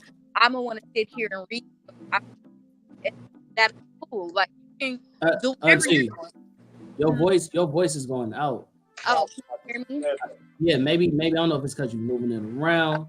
You know, what I mean, you being a little, animated. It was like barely catching your voice. That's cool. Like, they could do whatever they're doing, and I'm not gonna care. But it's also have to be that like understanding where like when I do feel like going out, you not covering me, like because I'm always in the house. Now I'm going outside, and you like, oh, why are you going outside? Because I'm just weird like that. I have moments where like I'm gonna go out, and then I go on this whole binge where I'm in the house for months. So I don't know. I don't think it's a red flag though. I wouldn't want to be around someone who always brought their partner out for every single thing. I would not be able to hang out with them because that's a boundary issue too. For me, it should be separated. No, now that's a red flag if you got to bring your man in. Why? Because certain places are for women. It's as bonding and spending time together, growing. Because just like you have a relationship with your significant other, you have a relationship with your friends. Now it's different levels to it. However, especially when it's like bombarded at the last minute. Oh, I'm bringing my man without saying anything or without asking everyone, because there's certain expectations that are set for it. It's not that something sneaky is going on. It's not that someone's trying to hide anything, but it's ask everyone first to see if they're comfortable with it. And then if it was initially like a couple's thing, then then everyone's bringing it. But every space is I can see tables away from y'all. Because like this, and even though I wouldn't mind, dudes don't be bringing in a lot of the majority men. They don't bring their girlfriends to the strip club when they go out with their boys. I don't know. No, that's what I'm saying. A little bit, but not majority. So certain spaces are for couples, yes, or if you plan it for that, but not all places. Come on out, baby. Come on out. Let me chime in. So I'm gonna say, me personally, I don't have a social life. I've never had really a social life. You know what I'm saying? Now in my adult age of being, 30, yeah, you feel me? Now I go outside, I go to events and shit like that. But all prior to that, I don't know. Call me old fashioned, but I am a family oriented man. I am one of those weirdo type niggas that when I'm around people that I love, rather if it's like my girl and her family, or we at a picnic with her family or whatever like that, I don't really socialize outside of who's in the family. You know what I'm saying? Like, oh, where we finna go do? We finna go to Wooty Wool's graduation, or we finna yada yada yada. Like, I'm just that's my mentality of a good time. I love being around the people I love to be around. I don't really go outside of that. I don't need to go to the strip club. I don't need to do any of those things. It's not my interest. I love spending time with the person I love spending time with. A good time to me, staying inside doors, watching movies and all that other shit sounds blissful. You know what I'm saying? So like, if my girl want to have a social life, cool. But for some women, right, if they nigga is not getting outside the house and it's like, damn, nigga, you always here. What's wrong? Like, nigga, like, why are you always in the house? It's like that is a red flag, or it could just be a turn off for them because they feel like they're too much of like spending time together, like it's being oversaturated. They need to space apart. Now, I've never had that issue, but for some people, they feel like you can be spending too much time with your partner. I don't think that somebody saying that they don't have a social life outside of them means that they have to go everywhere they're going. That's more of a, clinginess or whatever. But I personally, as a man, I'm very content with just spending time with my one person. So, I don't know. So I guess I think I'm the only family person here. Oh, I think I'm the only one in the household. Yeah, like you gotta have a healthy balance of time from your partner. So this is not social media shit, it's real life shit. You gotta have a healthy balance of time away from them, so that way they can have time to mentally develop, like you know, and go do things. Same thing for men. Like I encourage some guys, hey, come out, just go grab a bite to eat, go do something, go grocery shopping, or just go to GameStop or go get online or something like that. I don't harp on, you know, my partner, hey, where the hell you at? No, like we have to have time as a woman. This is why, or fellas, well, come on, cook and clean. No, let them go. Let them go do something, be in some feminine energy to find out, because that's when you start seeing people start to resent the home because they lose identity and it only is just the home. So you got to have something to all say, this is why I found this person, that this is their love. So a woman saying, I want to go out and go get my nails done or go hang with my girlfriends or, you know, go out for a few mimosas, it doesn't mean she's going out to start it up and be in the streets. I just want to go be in good spirit company. Same thing for a fella, I want to go be on PlayStation. I want to go watch anime. I got my own cave. Or I go out. You know what I'm saying? But see, that's not a social life though. You at the crib. Social life mean you got to be outside. But I also think it's a difference too. If you're cohabitating with your partner, that's different. Like for me, that's not something I do or believe in. So if you're always at the house and they live with you, that might be a heavy situation too, as far as having separate identities as well. Because then you literally are always in each other's shit and everything everyone do. So you need that breathing space, not only to grow individually, but just to appreciate that you do have a partner. Right. See, I never understood that, bro. I don't know if that's a woman's thing. No, it's not a woman's thing. I don't know. I don't know if that's a woman's thing, but it's just like I said, it's a preference. It's not. It's a personal red flag for some, and it's not a red flag for others. If you are a homebody that doesn't mind. You are right. You're a homebody, and you don't mind. You always want to be around your partner. I appreciate being alone sometimes. Like I love being, and there's about like I enjoy being alone together. Like we can be in the same house in two different rooms, but some days I just want to be by myself. I don't want to talk to nobody.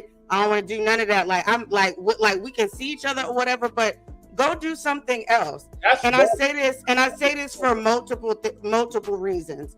Me personally, I was in a relationship when I was in college where I had an apartment and he stayed on campus. And because he was younger, well, he was only a year younger, but when you're a freshman, you can't have your car on campus. So he stayed with me. We didn't go back and forth a lot.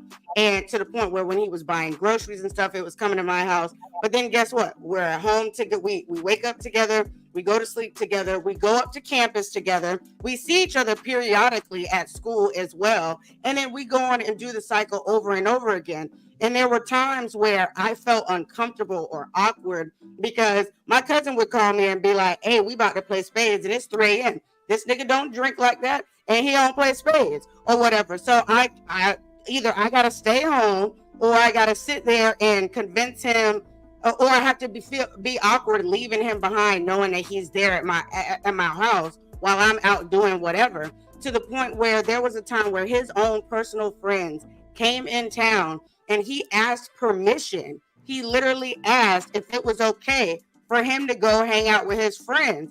And I was just like, I am not your mother. I am your girlfriend. You don't need my permission to go hang out with your friends that you ain't seen in 6 months. Please just say I'm going out to hang out with such and such and I'll be home later.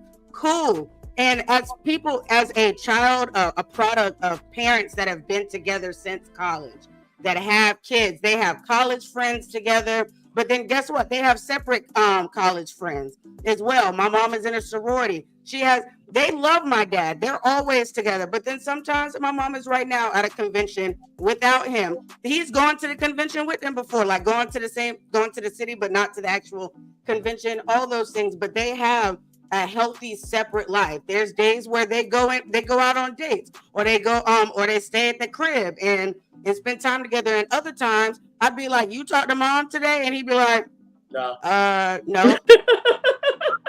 be saying, wait, like, listen, man, like that's not like some people be amazed, but I can go almost a whole day without talking to mine.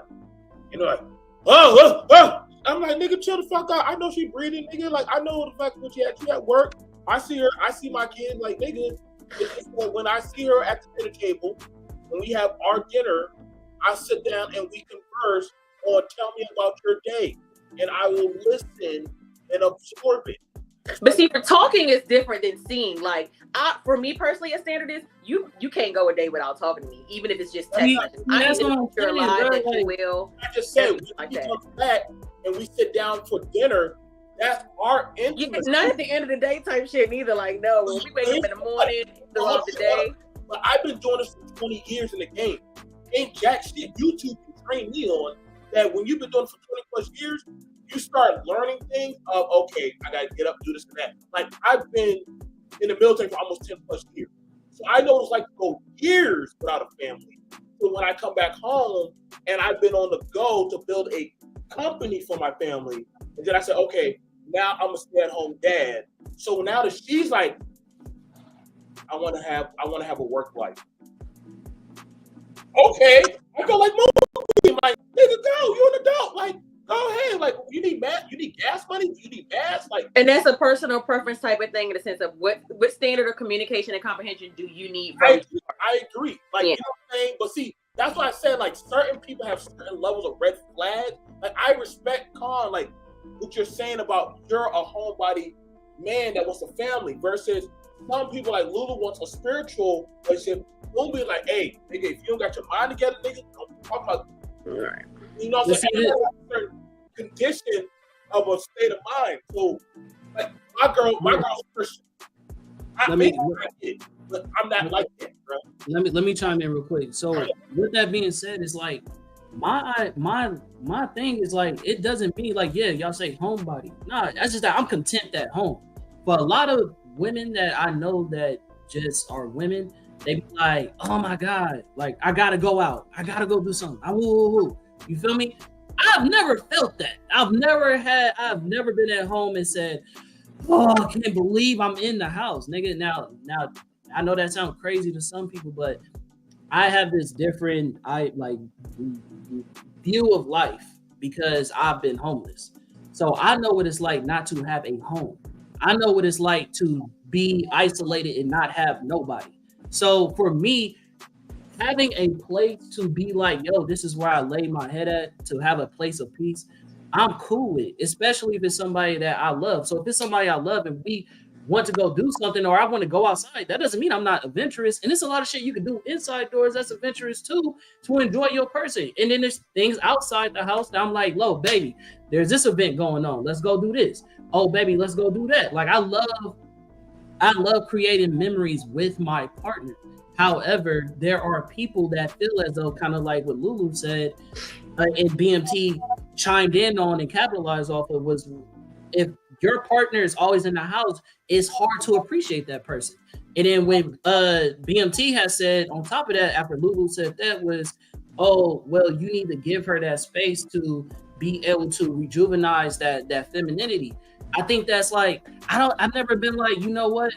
I need to go out to the strip club. I need to go with my boys to get that masculinity feel and come back home and feel like me again.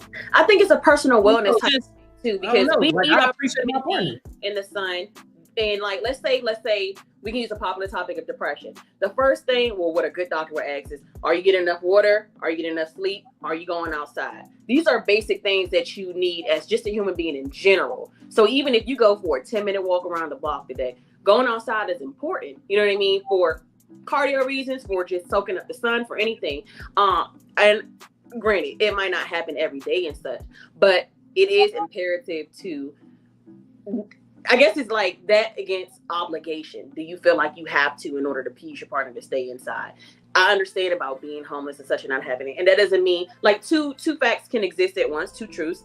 You can have been homeless, but also appreciate that being outside, being grateful that you have a nose to breathe in the good air, that you have legs that you can walk and such. Had been in the military, it could have been something that happened that an event of your demise could have happened where you won't have that. So I think that there's a difference between accepting that, but also cherishing that you're able to do that, but knowing that it's a healthy thing to do. I also want to add on to that. I also feel like one of the ways that I look at it is if this person left me tomorrow, could I keep it pushing? Right.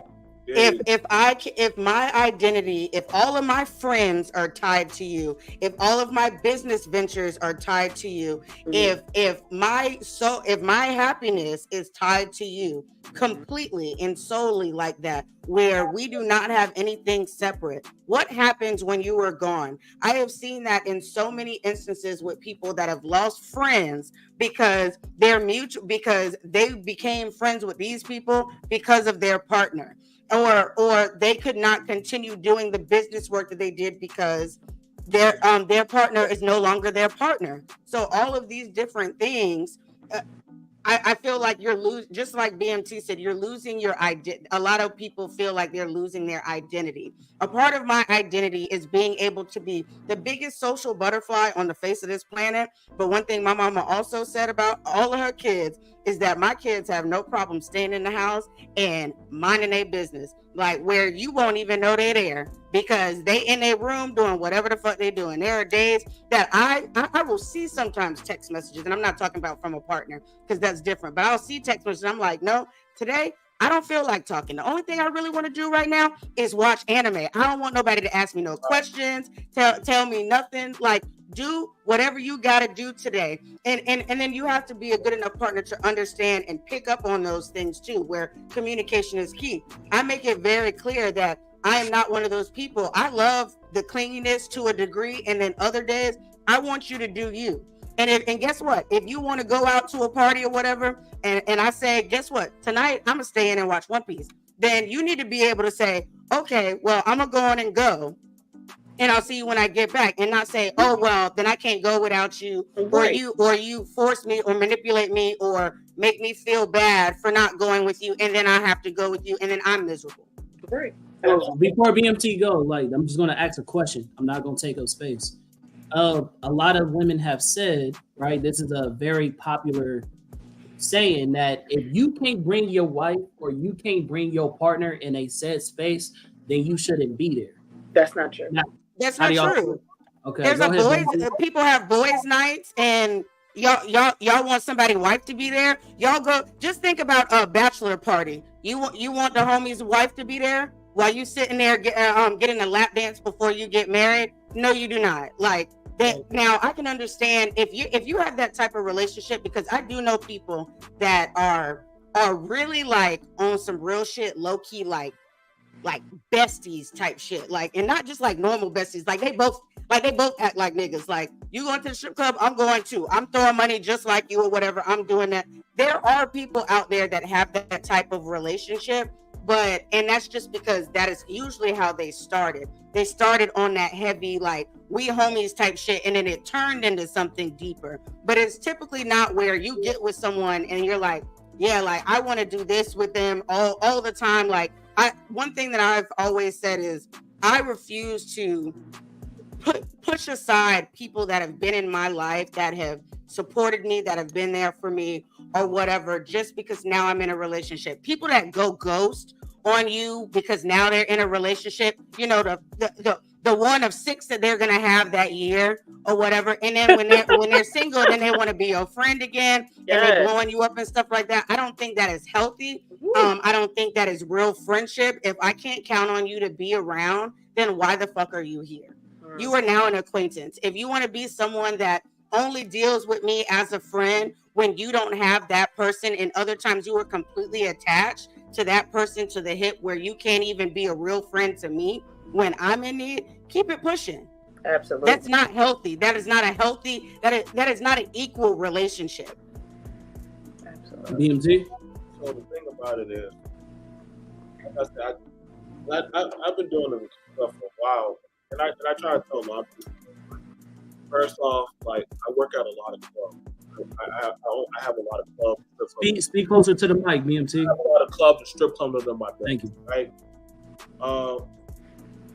A lot of people always question, like, "Oh, damn, you don't think there are women out there?" I'm like, we're mature past that. You understand me? Like, listen, her time is give her $100, $200, send it to the ABC store. She'll take that shit back to the house, cook her own food up, and invite her friends over, and they'll turn up by themselves. don't give a fuck for the club. Like that's just not her. She's just not in that space. Me, I can go there and go do a job, see X, Y, Z of Sodom and Gomorrah, and come back home. I give a fuck. And Khan knows that. But I've done shows while I'm at the club. Like, but my headspace, and that's what I'm saying, like, where your trajectory or where you start out as a couple and as you start to grow, and I'm using one piece of reference of where the Straw Hat started and where their trajectory started to go is not the same. And that's how we are as a couple. At one point, you can have expectations. Like, I know a lot about spirituality, Christianity, up and down Taoism and all that said stuff. But I don't shake the tree to my partner when she wants to talk about spirituality. I entertain it and I talk with her. That's what she wants to do, and I appreciate it, and that's what makes her happy. Versus that of me, I have stuff like I like talking about anime and different other stuff. She don't say, "Well, why are you talking about that?" No, she's like, if that's what Joe likes talking about it, I can let my nigga rock. You know what I'm saying? But that's where it took time and days and pedigree to iron that shit out. And I think the thing about it is when you give the person like, hey, this is where I'm going through my life, and if you can't evolve like I'm evolving, I think it's best that we not waste your time and I keep on going and you go in your direction. If we meet up down the line, cool, like loving basketball. If we don't, there's no hard feelings. And a lot of niggas can't handle that when they're like, damn, I think she might be outgrowing me. Or a brother might say, you know what? I think I want to do the family thing. Oh, hell no, nigga, you ain't about to trap me. No, I just ready to come out and stop this street shit and actually be in the household. Like, some people just ain't ready for the next step, or they just never were just, you know what I'm saying? They like it where you're down and out. You know what I'm saying? Like, I had a female say, BMT, I liked it when you was a bum ass nigga. I said, what the fuck? Why? Because you stay at home, you know, I could cook for you, clean for you. I said, you liked it when I was fucked up? Yeah, it was cute. I was like, oh, no, bitch. Right there, shit. But there are some women, they like a man fucked up in the game. And I'm not gonna lie. I'm not gonna lie. There's some women, and I kid you not, some women will tell you like, yo, I think this man ain't never gonna help me and my kids get out of our situation. I just think he just wants us to get fucked up. And that was a lot of women, that was a lot of men that my mama did. They never tried to help us. They just wanted to just try to fuck on her. And she said, nah, it's just me and my kids versus the world. So that's red flags that we're seeing people portray online, why women got their guard up and men got their guard up. And sadly, we have to choose what we want to open up our shutters to. You know what I'm saying? Khan has a big heart when he tells a woman, hey, I want to make a family. I ain't trying to bullshit. Whoa, whoa. You sound like I know what I want, and this is what our trajectory. Lulu just said, hey, if you ain't about God, you're not the man that needs to leave. Oh shit, she's crazy. No, I just told you. And Moonbee said, if we can't go to therapy, mind you, before you even get married, you're supposed to go to therapy and counseling. So you can't do that shit. I don't even know why y'all talking about playing house. So you got these people that they want to play. And cook, BMT. Let me shut my ass up, bro. Let me cook, nigga. I'm the bad guy, bro. I'm the villain, bro. I gotta be the villain. I wanna say this just on his point. I definitely had way more women attracted to me when I was down and out than versus when I was on my feet and thriving, because for some odd reason, I don't know if it's a generational thing or not, but when a man is thriving, not only is it intimidating, but women look for red flags versus when a nigga is down and out and it's like, oh, that's the red flag. It's like, oh no, I can accept that because that's a clear red flag. It's like one of those, it's the devil you know versus the devil you don't know. Like, oh, this nigga seems like a good nigga, but what I don't know about him. So it's like one of those things where it's like they looking for something negative and then they'll fuck up the relationship by being in their head, making up shit versus, oh, this nigga that's a bum, or this nigga that's, you know, whatever, can't provide or whatever the fuck he can't do. Yeah, I know he ain't good at this or good at that, but he gonna be here, and they find some type of solitude in that where it's like, it's comfortable, it's what they know, it's familiar. So they'll deal with the niggas that they used to because they used to dealing with those type of niggas. But when it comes to the high stature men, it's like, it's intimidating, they don't trust it, or it's like, it's a power dynamic. I think that a lot of women who date niggas that are so-called not high value, it's more so a reflection of them than it is of the nigga, because they can't deal with their red flags. So it's easier to point the finger at a nigga who's not at their level and be like, oh, he's the problem. Oh, I can complain about him. Versus if she deals with somebody that's on her level, somebody like BMT or Khan is going to be like, oh, we can talk, we can have a conversation, like, yeah, okay, I hear what I got going on, but then I turn it back on, okay, yeah, but I hear you, but this is what I don't like. And then now they got to take self-accountability. It's like, I don't like that. This nigga's misogynistic. This nigga's trolling. This nigga's yada, yada, yada. But, JJ down the street, the nigga that she used to fucking with, he ain't going to say none of that because he know he ain't shit. As long as he got you, he good. You know what I'm saying? Like, let me shut the fuck up. You know what I'm saying? Or I know even if I continue to fuck up, she going to deal with it because, again, it's what's familiar to her. You know what I'm saying? But I understand that point of view. I get it. But that's an accountability issue along with insecurities. I can't speak for a man's point of view, and I think but I can say I think it's fucked up if a woman does only deal with you when you're down and out. That's disgusting to me, and I am judging. I don't feel like that's right. You don't want to take a Lulu? Huh? You don't want to try to take a bum and flip him up, turn him up? You ain't never, hold on, don't you think no, that's not what I'm saying. You ain't never heard of like the best dick and all that shit coming from niggas that's broke? Like, for me, my personal experience is hood niggas got there's way a fantasy that comes with niggas that's down and out. That's all I'm saying. My personal experience is the hood niggas got way better dick than the men who were prolific that I dealt with have. However, the bottom line with all of them is it wasn't mental health. But the hood dudes, I could never commit to them. It is what it is. This is what you are. No matter how many times you want to take me on a date, it's no. I needed what I needed. It was understood. We could smoke, we could chill. Yes. I've dated doctors, I've dated lawyers, I've dated nurses. Dates amazing, conversation on a trilly, but all the same, it was the lack of knowing that they had mental health issues or like mommy issues, daddy issues, but they wouldn't get help. And it's like I had to take a break and just stop because it just wasn't for me. Couldn't do it. Yeah. We had to let the dog out, you know what I'm saying? And I mean, I'm someone I'm in therapy. I do. My daughter is in therapy. She don't like it. I'm stopping generational curses. So it's like I can't advocate for something that I haven't done, then I'd be a hypocrite. What do y'all say to women that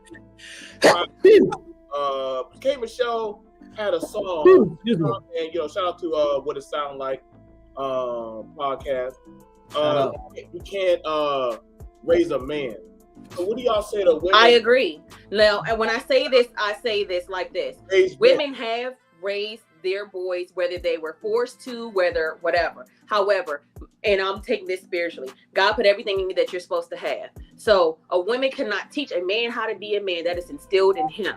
There's nothing ever she can do that teaches him. She might can give him tools that he needs and such, but it will never be like a man. And even I see as a teacher, as being around different people, the impact of just when a man walks in the room is highly significant more. And this is why the generalization of killing men off, whether it's putting drugs in the community, whether it's gang violence, whether it's killing them off and all these other things, that's the point, so that they can continue to stop having men around, putting soy inside the food to get their testosterone low, so they can create broad femininity inside of men of all races, but specifically POC men, specifically Black men, so that there will be nothing pure. That is their objective, and it has been from day one. I don't agree with it. I know some women will get offended by it.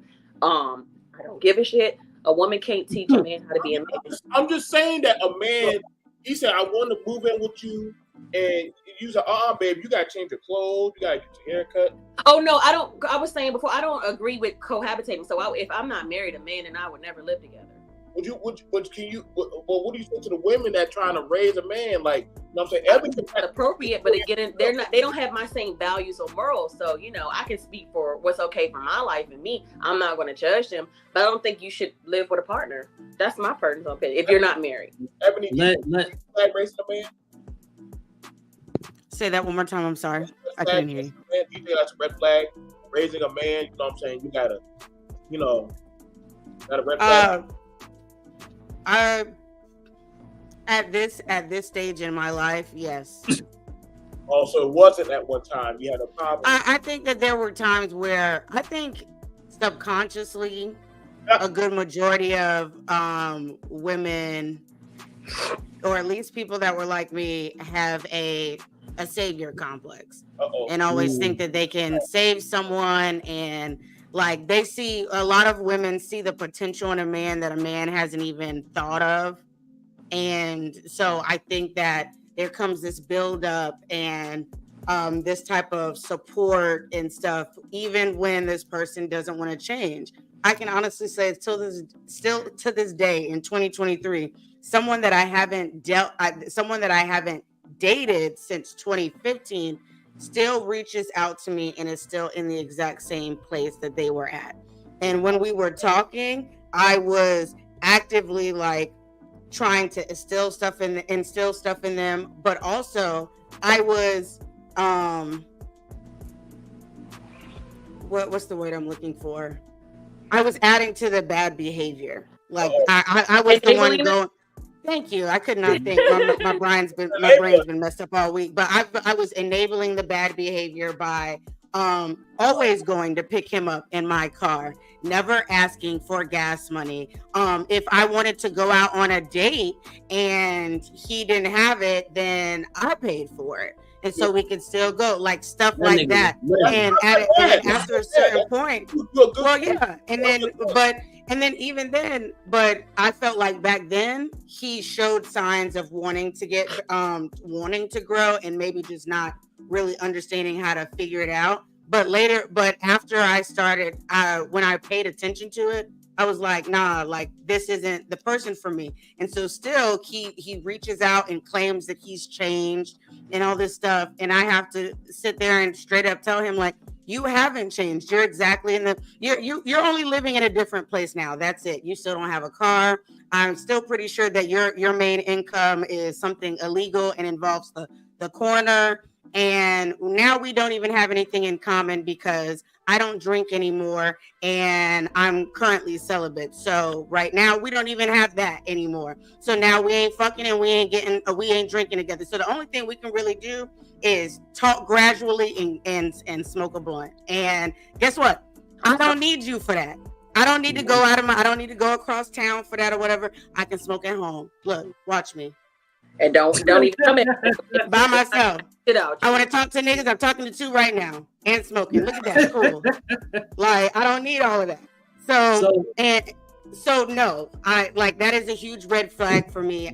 There are certain basic things that I feel like as a grown ass man, you should already know. If you don't have a father figure, find you a mentor.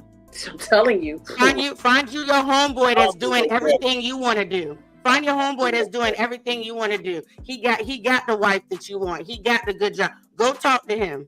Have a conversation. Learn some stuff. But when you decide that you're not going to even put in the effort to try and grow, why bother? Because I'm not waiting anymore for anything or anybody. I make it known. Unless you want marriage at the end of it, don't even bother talking to me. I don't care if I used to fuck you every other week. We ain't fucking no more. Because guess what? It gotta be marriage at this point. That's where it's at. The hair movement and the neck twisting is hilarious to me. Just saying, I'm keeping it $1.50 with y'all. That's growth with her. Tell that that's maturity in her. And you can appreciate it. Oh, one mic. Let somebody go. I didn't hear either one of y'all. Yeah, somebody go, but I didn't hear. Okay, I was saying that's growth. And I can appreciate seeing that in someone because they're in an elevated place than what they were. And to me, that categorized as not being dead in the sense of you're growing, you're doing something different. What is it? The clinical definition of being crazy is doing something over and over and expecting a different result.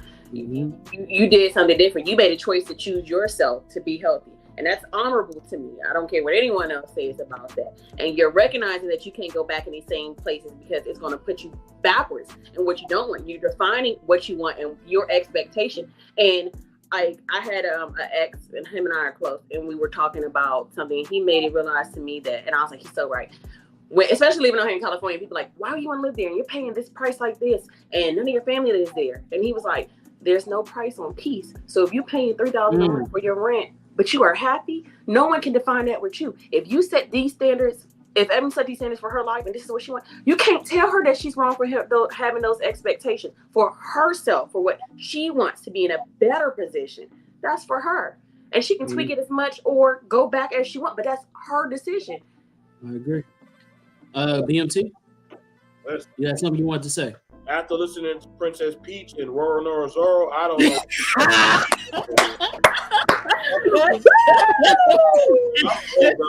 I'm out of the game, bro. That is so funny because I am cosplaying him next weekend. You're funny as fuck, bro.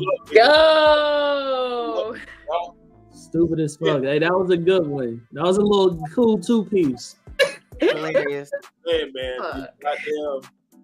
Women, they want Super Bowl rings, man. I mean, is it bad? I think no. I think honestly in this era, because when people start talking standards, people call those red flags. But I don't see that as a red flag. I call that as you tired of the bullshit or tired of sleeping on the air mattress on the floor. You start setting up standards. And so, men and women both have set standards of what they will tolerate and what they won't tolerate, or what they will try to say, you know what, your credit or your dick credit or pussy credit ain't the best, but I'll still try to work on it until we don't get in, but you got a grace period. And then after that, fuck you. So you can never tell somebody, because there are some stipulations that people will work with you. And so I definitely see growth in all three of y'all. Y'all have set standards. They're not crazy. One is celibacy, one is goddamn, hey, spirituality, and the other one is like, hey, ain't about family.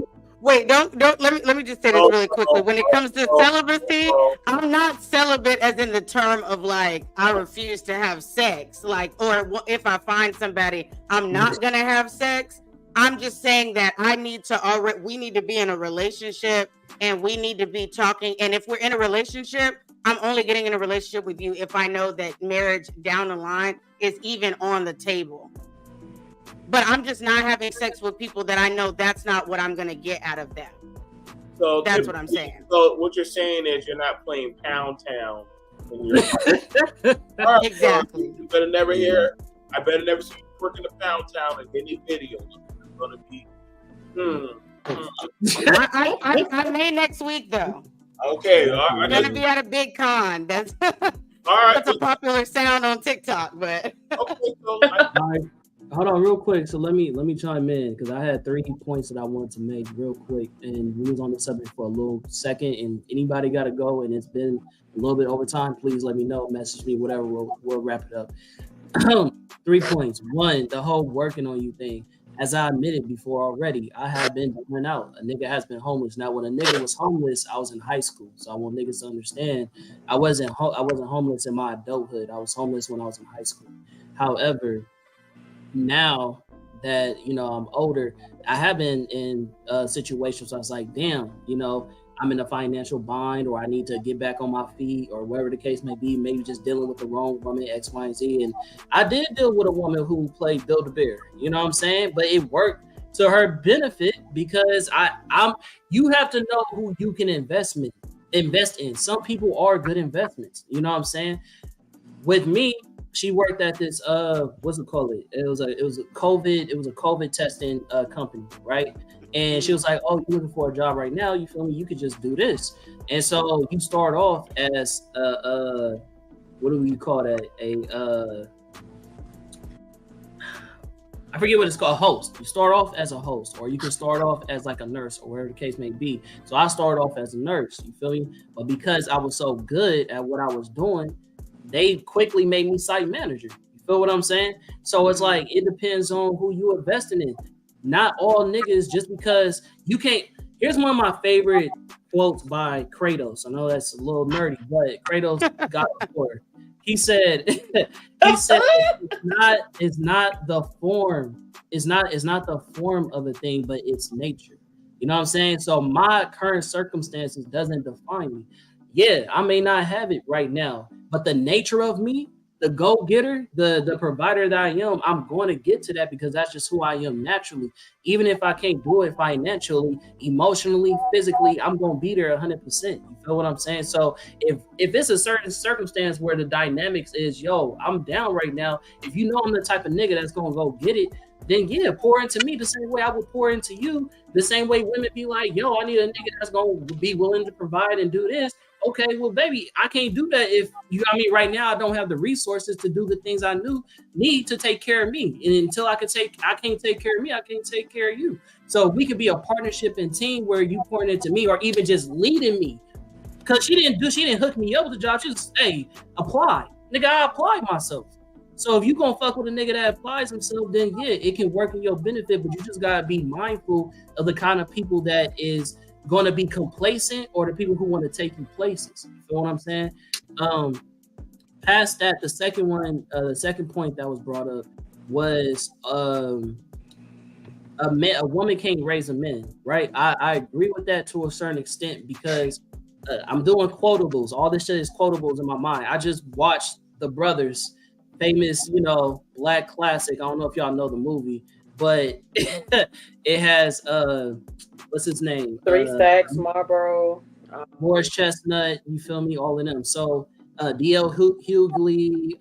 What's her name? I'm thinking of something else. Nah, it's called The Brothers. But what? Gabrielle Union. That's what I was trying to think of. But anyways, so it's a comedy movie, but it's also a romantic movie, a little bit of drama, whatever. And the mom of Morris Chestnut says in the movie, a man doesn't know the kind of man he is unless he knows the kind of woman he wants to have. So I believe in that because it's one of those quotes where people say, hey, if you want a certain partner, then you need to develop that within yourself. So when I know the kind of woman I aspire for to have in my life and that I want to be with, okay, let me start doing the internal work. Let me start putting myself on a pedestal to where now when I meet said woman, I'm at her level and I'm like, okay, bet this is the person I've been waiting for. You feel what I'm saying? So I do believe you can't, because I've been raised by a single mom. I've been raised by my grandmother and shit like that. So I'm more manly than a lot of niggas that I know, because even though you was raised by a man, you could be raised but in toxic masculinity. A lot of us be taught on what we think manhood is, and it's not. You know what I'm saying? So it's like that's also not me sitting here saying that, being raised by a woman is completely beneficial either, because there's also toxic femininity. You could be sitting here and taught like, oh, what women want and shit like that. Do you turn into a simp ass nigga who just, oh, I got you, baby, I got you. Now you're not being a man by knowing what's boundaries and standards. So it's a balance. I think you need the two. You feel me? But all I'm saying is, to a certain extent, I agree. A woman can't raise a man, but a woman can definitely show a man what a woman needs from a man and what you need to do in order to be that man. You feel what I'm saying? So I think there's definitely some toxic people out there that anytime they feel like someone is not already there where they need to be, then they dip out and leave. Like in my experience, I expressed what I wanted, first off, and secondly, there was a time where I never felt like, oh, I'm looking for a job. I didn't hear that anymore. I'm looking for this. I'm trying to do this or whatever. Like, that I'm sober, but you still do shit like bring bottles around me without consulting me ahead of time. Stuff like that. Those are different things where I'm like, there's really no effort at this point. And it goes back to even what we were talking about in the beginning, where it was like therapy. I was talking to someone I met him one way, And during the pandemic, he was slowly losing his mind. And everything. And as someone that has been not only been in therapy on and off for years, but when I went to rehab, you get treatment, you see therapy and stuff. So I was able to learn even more about different mental illnesses and stuff like that. And everything that he was explaining, and he would even say, well, I suffered a little bit from this or whatever at one point. And I'm like, no, boo, that is a little bit more than depression and stuff. And then you're telling me this over and over. And I'm like, have you ever talked to anybody about that? And I'm talking to you. Well, I can't be a therapist. I can't diagnose you. I can't help you in that aspect. I can support you, but that only goes so far because your partner's mental health plays a part in your own. If you truly care about that person, and that's not even a partner, that's in friendships too. There are a lot of people out here that just aren't friends with people because they were draining.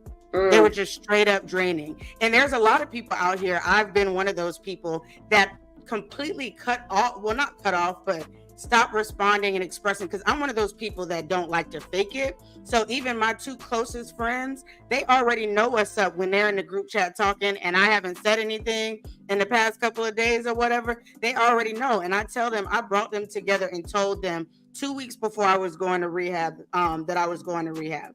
And they legitimately were like, we knew something was going on.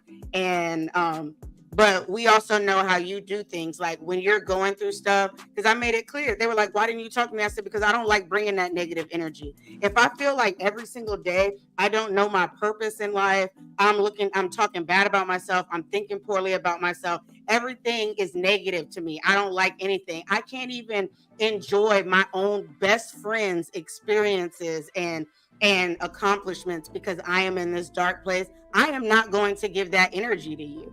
I don't want to. I rather wallow in it than put it out into the universe and it hop on you. I feel that. That's really selfless. That's so. And my last point that I wanted to make, because I just want to make sure I touch on all the points that was made. Lulu had talked about men and basically starting to exude feminine traits. You know what I'm saying? And the people putting things into the food, and you know, for some people this could be a political agenda to make, you know, black men specifically or just men in general more feminine like. I think it's very interesting that a lot of women say that men need to listen to women more. Men need to you know, be able to open up about their emotions, and you know, men need to drop the toxic masculinity where they should be open to do more feminine things, like, you know, depending on how you label what's feminine or not, go get their nails done, yada, yada, yada, X, Y, and Z, or wear certain clothes or watch certain content without feeling some type of way about their masculinity. I think it's very interesting that women make these statements, but then when they describe the niggas that they have an issue with in a general statement, it's like, oh, niggas act like bitches nowadays. And it's like, if you telling men they need to exude more femininity to come to a point of stableness, because apparently masculinity is so toxic, then why is it that as soon as a man is exuding said femininity, you are no longer attracted to them? You feel what I'm saying? So Explain what you're specifically talking, like give us an example on what you mean by femininity. So when we went men to be in touch with their softer side, so I think I've used before when talking to Con like about Tupac, and love him as a rapper, as a writer in general, and he was in tune with it. A lot of people don't realize both men and women, we both have estrogen and testosterone, some more than others. So feminine qualities in a man that might be unattractive to some women is like if he always has his hands on his hip or his hand out like that. If he's saying certain slang terminology that maybe us women use, but also what I feel like is the epitome of it is if we're giving men the go ahead to do something different that they might not be conformed to or comfortable or even know how to, but when we get an attitude or we as women aren't expressing ourselves appropriately, understanding our feelings, or we are being contradictory in our words, then it's nigga, you gay, you a faggot, you're this, you that, versus, and then that would make him pull back and not say anything. And that's the same thing with me, like me being from the East Coast. And a lot of men in California think that I'm hard or think that I'm masculine. And that's okay with that, because I think a lot of men out here are soft. However, don't say you want me to stand up for you or speak about this and that, where submissive women have certain attributes that me as someone who's harder don't, because then you're contradicted. So if you're going to be on your 10 toes, remain on them. Don't have a fickle heart because you don't know how to express your appropriately, or you contradicted yourself and your words and your actions don't align. I agree. It's the same thing. Like, just anything that you could say for a woman is like, that's normalized for them to do. But when a man does it, it's deemed as you acting like a bitch. Like, she already. But there's levels to it, though. There's levels. Like, that's why I wanted him to be. I wanted him to give an example. My dad goes and get pedicures with me sometimes. Sure does. Mine too. And that's cool. I would never call my father's a hood nigga from the South. I would never call him gay ever. And my father still pays some of my bills. Love him. Know what qualities in him to look for in a man, but there's a whole bunch I would never choose ever at all. And then sometimes there's guys who I guess now, like, they're wearing tighter jeans. They are wearing colors on their nails and their hair. To some women, like on the East Coast, a dude that has earrings is gay. Dudes who have nose rings are gay. Nose rings. Guys, it's a lot of things, and for me, I think it plays a fine line. But again, I'm gonna go back to spirituality and say, even for me, the objective that makes it bad is if they, or what is predicted as bad in spirituality, is if they are actually pretending to be the other sex. For me, because I'm heavy chested, I always wear guy shirts. I'm not pretending to be a guy. Some people might not like it that I'm a tomboy and I wear boy clothes all the time. That doesn't mean that I'm portraying a man. So I think some women has this, and again, and I think it's a communication thing and them not understanding their words and what it means because it weighs heavy. But you got to be careful what you're speaking into people, because I don't personally, I don't agree with it. So real quick before BMT chime, because this nigga just wrapped up his hair, so I don't know what to expect from him. So I'm saying from the East Coast, this is what I've heard friends or people that I know growing up would have said. I don't saying that I agree with it. I don't mind a guy wearing earrings. I don't care if a nigga dyes his hair or his beard. I don't give a fuck. That doesn't move me. Happy. Do you? Right. So the examples that you was asking for, so kind of like what Lulu said, like women say they want a man to communicate better, right? And they're used to men to be, oh man, they're not in tune with their emotions. They're always quiet, yada yada. But when said man starts speaking up about how he feels, like, man, this nigga always bitching. This nigga always acting like a little bitch, or complaining like a female. Then all of a sudden now it's feminine for the men to start speaking about his emotions. Then we could talk about, okay, you know how women just, for example, Lulu said she doesn't like sex addicts. Any person who is addicted to any type of thing is a red flag for her. So if said man goes, hey, I want to have sex tonight. You know what I'm saying? I'm tired. I'm not in the mood. I'm woo. What? You not in the mood? Nigga, you acting like a little bitch. Like, nigga, what man doesn't want to have sex? What man turns down pussy? So it's like any type of avenue that you give a woman to say it's okay for her to speak up and say, look, this is my limit. Hey, I don't want to do this. Hey, XYZ, when they put up boundaries, it's okay. But when a man does it and vice versa, it's looked at as him being a bitch, because it's not masculine for them not to demonstrate those same boundaries or safe space or vulnerability. And this has actually been society in the labels that's society and the labels that they use to describe those things, because and then people regurgitate that, in my opinion. So now, because we associate being overly emotional or getting sassy or going back and forth, that is a feminine thing. Zesty. And then saying it in a negative way, then you're being like, why he acting like a bitch? But I don't think that we're actually saying, oh, when we're saying like be more in tune with your emotions or express your emotions, I don't think that women are saying, okay, do exactly what women do, and then when you're supposedly acting like a quote unquote woman, which I don't know what I guess I don't fully know what that means. Like, but that's what it gets. That's what. Okay, so let me step in. Hey, I sat quietly. I like to sit quietly in the shadows, just listen. You already know I got I usually have more piercings on, but I've had surgery, so that's why I took off a lot of my piercings. I went to like Mondo, I went to pretty serious surgery. So come closer to the mic. Yeah. So come closer to the mic. Yeah, I'm sorry. I haven't hooked up all my mic, but I took off a lot of my piercing because I went through surgery. I get what y'all saying because like I'm not one to go through all the nail pain, toe pain. There's just some things that the metrosexual, which I'm now understanding women are fine with dating metrosexual men. That's the line I don't cross. I'm just not for that. But I am attuned, very attuned to my emotional nature. And I think that's something that badly gets dragged, especially when it comes to black men, that dehumanizes them. So where they lose that of empathy and sympathy when it comes to that of stuff that happens to the children, the women, and their community. Okay? And also it takes away from the connectivity of them being able to connect to their woman. I tell this to a lot of fellas, you have to have a certain ether think of emotion. Because your woman, you gotta connect with her. You have to connect with her. It's not bra.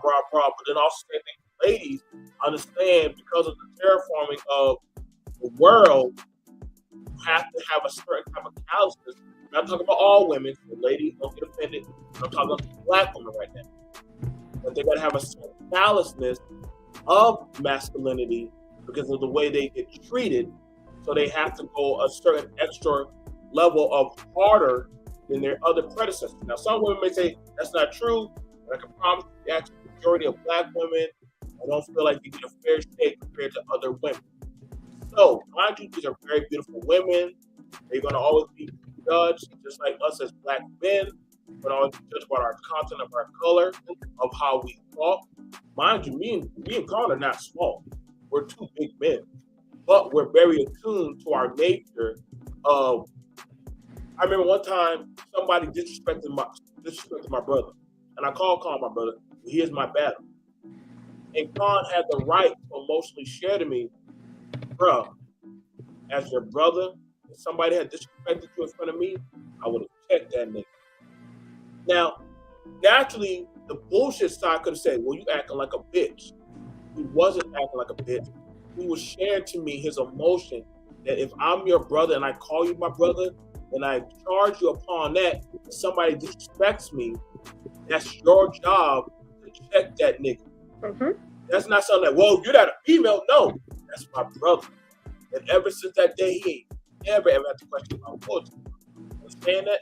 No different than I'm on a panel with either Lulu or Moonbeam, and we're doing it with another group, and they're feeling uncomfortable. Hey, bro, you're gonna have to tone that down because you're making my sis feel uncomfortable for right now.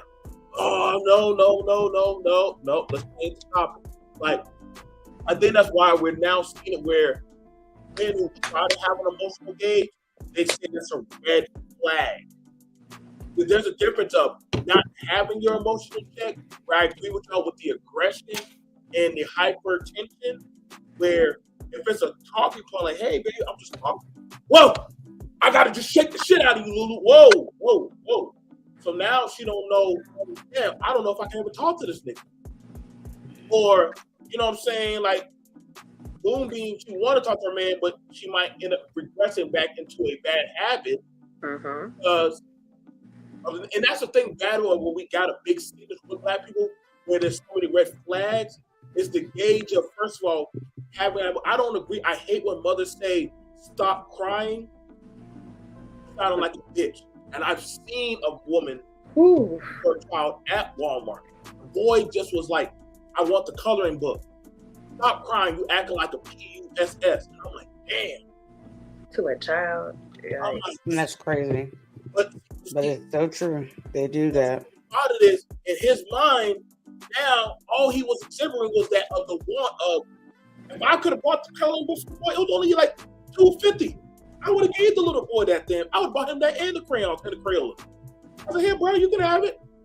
But he's told that he has to submerge his emotion. So guess what happened when he starts dealing with women like Lulu and Moonbeam?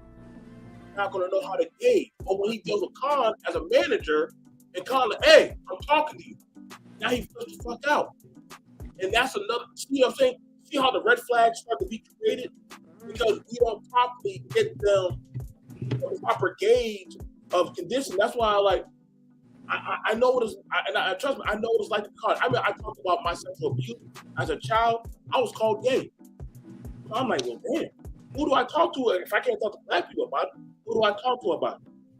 Well, you must have liked it, or you must be. I'm like, no, I'm expressing that boys and young men can also be sexually abused. It's not just women; it's just people can be sexually abused. And it wasn't a man; it was women that were. They didn't give you that space, that safe space to express yourself as a human being. But see, Lulu, as a black man, that was seen as a cardinal sin. Right. Speaking about that. That's why I appreciate when Khan has courage, or you, some of us men that talk about our things with the ladies. These are taboos already because we're talking about things and we're having a healthy dialogue to find a solution and say, yeah, it starts off cloudy, but you see how now there's a discernment of peace? Like, I get what you're saying. Okay, I feel you. I understand that about the family thing. That's why it's harder for people to have the trust, or they want the family, or constant. I want a family. Or if y'all ain't talking about marriage or a relationship, I'm not trying to play no game. So this is why when it comes like the emotional thing, I said, damn, I feel like the older time because sometimes it's funny if a Latin person starts getting loud, it's called their passion. A white person gets loud, it's called their patriotic. A black person getting loud, you're being an emotional bitch or a black woman, angry black woman. Yeah. You can't just be, hey, I got emotion or I got feeling. Nah, you don't have no father in the home, or your mother must be a single mother. So it's like, well, damn, we just get to make it look cute. And I don't, it's just that you can't win for nothing. So I appreciate Khan on the red flag thing because there's just so many big flags like fucking Mario. We gotta take this shit down, man. But some people, I'm gonna be honest, with the way how we got, and I'm not, we got the Gay children, we got the R. Kelly children, we got the Nelly children, and the Pound Town children. A lot of them now, they make a huge bank in the social media in the world off of red flagging. So it's almost, if you ain't banging some toxic shit, then you ain't normal anymore. A woman said, I want to get married. Nah, sis, that man trying to control you. You gonna be a man. Well, damn. I'm gonna be with y'all all night. Oh, you get married? You a simp. It's some anti-fairy shit right there. I was like, wait. I heard a man say, I want to get married. Why? Bro, you gonna be a simp. You gonna take all your money. Nigga, what the fuck he supposed to be just jerking off all night? What y'all want this man to have? But most of the men saying that too don't got no money to take. No, I'm like, come on, man. Like, there gotta be an end game to this bullshit, bro. Like I said, bro, don't ever stop doing what you're doing you on these talking points. Y'all ladies, I appreciate y'all and me. You know, I know she ain't here right now. Because these conversations, they're not easy. I hope y'all do come back. Because these kind of things, they're abnormal now. If we ain't talking hypersexual, or we ain't talking about fucking, or doing some crazy out of talking shit, right? We're the weirdos now. I'm like, who shook the table? Mind you, listen. I told you I take care of my churn. And the mama was being shit. Oh, this works. I'm a disabled veteran. Oh, so dead. Damn, how the fuck y'all get that? How y'all get that? But a man say he stay at home and take care of the kids. How does society perceive that now? Yeah. Versus, I thought that was good that y'all want men to start being attentive to their kids now. Any other do that shit, A+. Black man do that shit, that's a bitch. I'm like, can't win, bro. I don't know, man. Real quick to chime into what he was saying earlier about the whole sexual assault thing. I went to a group to talk about my emotions and shit like that to like vent. And obviously it was majority women. And when I tried to chime in and talk, a woman lashed out at me and was like, this is supposed to be a safe place for us. Like, you wouldn't know what it's like. So I would even get a chance. I'd even get a chance to like vent and say something without being like, oh, you a man, you can't relate, or your hurt doesn't amount to this hurt. When I finally came out to, I ain't gonna say who, because we on a public platform, you feel me? But when I came out and says, yo, this so happened, you feel me? I was told by a family member, hey, don't say that out loud because you don't want to embarrass so-and-so parent. Protecting the predator. Because they thinking more of, because this is a female person, right? If y'all can get what I'm trying to drop, then her emotions is like, yo, don't embarrass her. That's still you feel me? So invalidate your feelings, but it holds the person who was the abuser on a pedestal, and that's inaccurate. But it also shows if you love me and care about me, like you said, it's not about blood. It's about what's right and what's wrong, and this is absolutely right for anyone. I don't care if you're my worst enemy. I would never wish that upon someone. What's right is right, and I mean, I call it you reap what you sow, and sometimes it doesn't seem like it does in this earth, but people get what they deserve, because that's absolutely not okay. I don't care. It's not a race thing. It's not a religion thing. But even so much so, there's no religion out there you can practice to say, oh, you can harm someone else and good things going to come. No. Whether you call it karma, whether you call it the universe working back in your favor, none of that. It does not work like that. And I would never condone behaviors like that of anyone. But especially for men, I think the leeway women do have when they're like, women have, upper hand and such, whether it's privilege or whatever, it's stories and such, specifically for Black men when it comes to like R-word charges and stuff like that. All a woman has to do is say 1 or 2 words to anyone who will listen, and a whole man's life can be ruined, because she doesn't want to be accountable for rejection or this or that and things like that, and it's not right. Mm-hmm. I agree, and I just want to say, when we were talking about separate spaces as well, I was thinking something like this, but more so with AA, in the sense of they have meetings for just women, for people that speak a different language, for LGBT community, all of this. Even though it could have been separated, that does not invalidate that didn't happen, that you don't feel the way that you felt, because no ism is biased towards anything that can happen. Mm-hmm. I think exactly. I think the thing about it was with all the cousin. Y'all speak closer, bro. I took all my cousins and for Thanksgiving. It was years back, and I said, "I'll tell y'all what. Let all the elders leave out the room." It was like baseball, good. And I said, I don't gotta see y'all name. I want y'all to take. I took some papers. And I said, I want y'all to, on the paper, that y'all take a marker, and if you draw red on it, that means you were touched. You had to say nothing. Listen, my nigga, that whole room was full of red straws and shit. There was so many people with tears and anger, and you know what I'm saying? Like one of them wanted to be loyal and tell the elders so they could come in, and it just started flowing out like the hatred and anger that some of them were feeling. And they're like, "Oh no, stop! You're gonna do this? You're gonna break up the family?" I said, "Nah, bro. Like, this is why so-and-so be keen on himself when they was 16. This is why, you know what I'm saying? I wonder why Vivi had to leave, and we found out she was pregnant, and we, see what I'm saying? Like, listen, bro. Like, y'all, I didn't say nothing. This is why I had to say it from church. I was glad. And I was like, you know what? I said, y'all wonder why there's so much anger for Blacks that we don't want the family. Because of sometimes the worst pain that you have is in-house. And if you can't reduce in-house, where can you go? You know what I'm saying? That's another generational curse. And so, you know what I'm saying? And so that's why sometimes I always ask men and women, hey, ask these people, yo, what's your family life like? What's your relationship with your mother or your father or you know what I'm saying, see how it reacts to them, or you know, how come you never spend time with your family for like family time stuff, like you know what you're saying, Colin, like when you will truly start seeing people's nature in their most intimate setting. Mm-hmm. And that's so some people never ask that question until it's too late.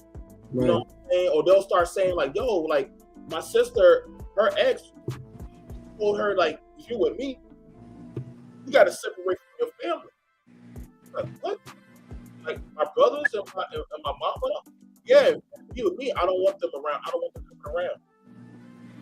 I said, Didi, I love you. But that man doesn't mean well for you. Why would he take you away from your strength? Well, he wants me to be happy. But isn't your happiness being with your family? So what's that mean?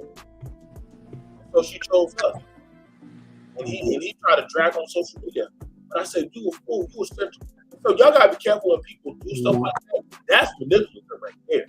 That's manipulation. So, you know, we got these red flags. Some people choose to do them. You know what I'm saying? And other people, you know what I'm saying, well, I think that's another thing. And we saw a lot of that on social media, like TV shows, like the Martins, the Ginas, you know, we see a lot of sitcom shows where we thought that was cool. But then when we started trying to live out them type of fantasies, nah man, like that thug love ain't working, bro. That Monica and that Ike and Tina shit, no man, that shit was not healthy, man. I think we're learning as we now become adults. You know what I'm saying? You know, it's not something like that we wanted. Like I told her, I don't have to choke my woman to get through to her. Oh, you know, your mom got me angry.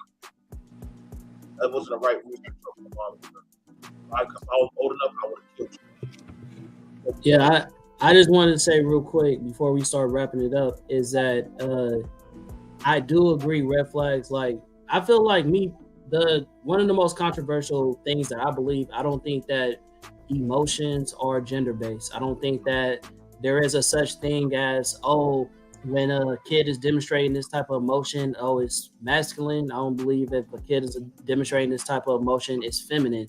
Now you can do things that it's like, okay, this is not a social norm. This is not culturally acceptable for the men or culturally acceptable for women. But as far as emotions having a gender, I don't believe in it. I don't think that when a woman is more aggressive or have a wall up, then all of a sudden, no, she's resting in her masculinity. No, nigga, everybody has a trauma. Everybody has defenses, emotional defenses that they have up. And I think one of the main problems of why we can't relate to each other is because we put genders on our emotions. So it's like I can't even communicate with you because I can't receive what you're saying because you're a man communicating to me in the form of a woman, and same vice versa, that you're a woman communicating in a form of a man. So therefore, I don't want to hear what the fuck you gotta say. You know what I'm saying? So I think that once we get rid of that, it'll be easier for us to talk and really look at each other as people, as human, and be like, oh, I hear you. I hear what you got to say because I see you as a person and not what I expect for you to be. Past all that, I wanted to say, I do think that in this society, we do champion women's emotions over men. I do think that, like you can see it all throughout social media, kind of like what I just said with my story, but same thing, like you'll see men all the time, like, you know, rather that be on like paternity court where, you know, the woman, you know, the woman cheated on the man and it's like, oh man, like that's not my kid. And then they'll go to the woman and be like, oh man, that's so sad that you embarrassed like that. Or it's so sad that, you know what I mean, that you don't have the father to your kid or don't know who the father to your kid is whole time. The man is heartbroken and nobody comes to like comfort him, aid him. You know what I mean? Because it's like, oh, he's a man. Like, who cares? You know what I'm saying? So like there is a cultural norm to like minimize men's feelings when it comes to like, oh, when we are distraught or when we are having trauma put on us. So I appreciate what everybody had to say on this panel. Y'all can also give y'all a little like sign outs, wherever. I think this is a good stop. I had more tweets, but I think that we had a good spot. So, Miss Lulu, if you'd like to take the stage and tell them where the people can follow you. All right. Well, thanks for having me again. I enjoyed myself. If you all want to connect with me, you can find me on Insta, HATCHEZFACE Lulu. Had your face, Lulu. Right. But I hope I find you. Ms. Moonbeam. Once again, thanks for having me. It's always an interesting conversation, so I appreciate that. You can find me at Ebony_Moonbeam on damn near everything. Facebook, Instagram, Twitch, TikTok. Cosplayer, you can also find me on Sundays on the Blerd Cartel, on the show Waifu Views. That it's a female-led podcast, giving you everything, a little fandom with a side of obviously waifu. And yeah, so we're gonna have a really good show Sunday, so you should definitely tune in. And yeah, y'all gonna be dressed up? That's that. Can't tell you that. We're not telling anybody really what this show is about, but I guarantee you it's worth looking at. I'll definitely. This is probably going to be our most. It's going to be a unique show. Let's say that this episode, and it's going to be our last one before DreamCon. So, gotcha. All right, my boy BMT. First, I want to tell Con, you're truly blessed. Don't stop doing what you're doing.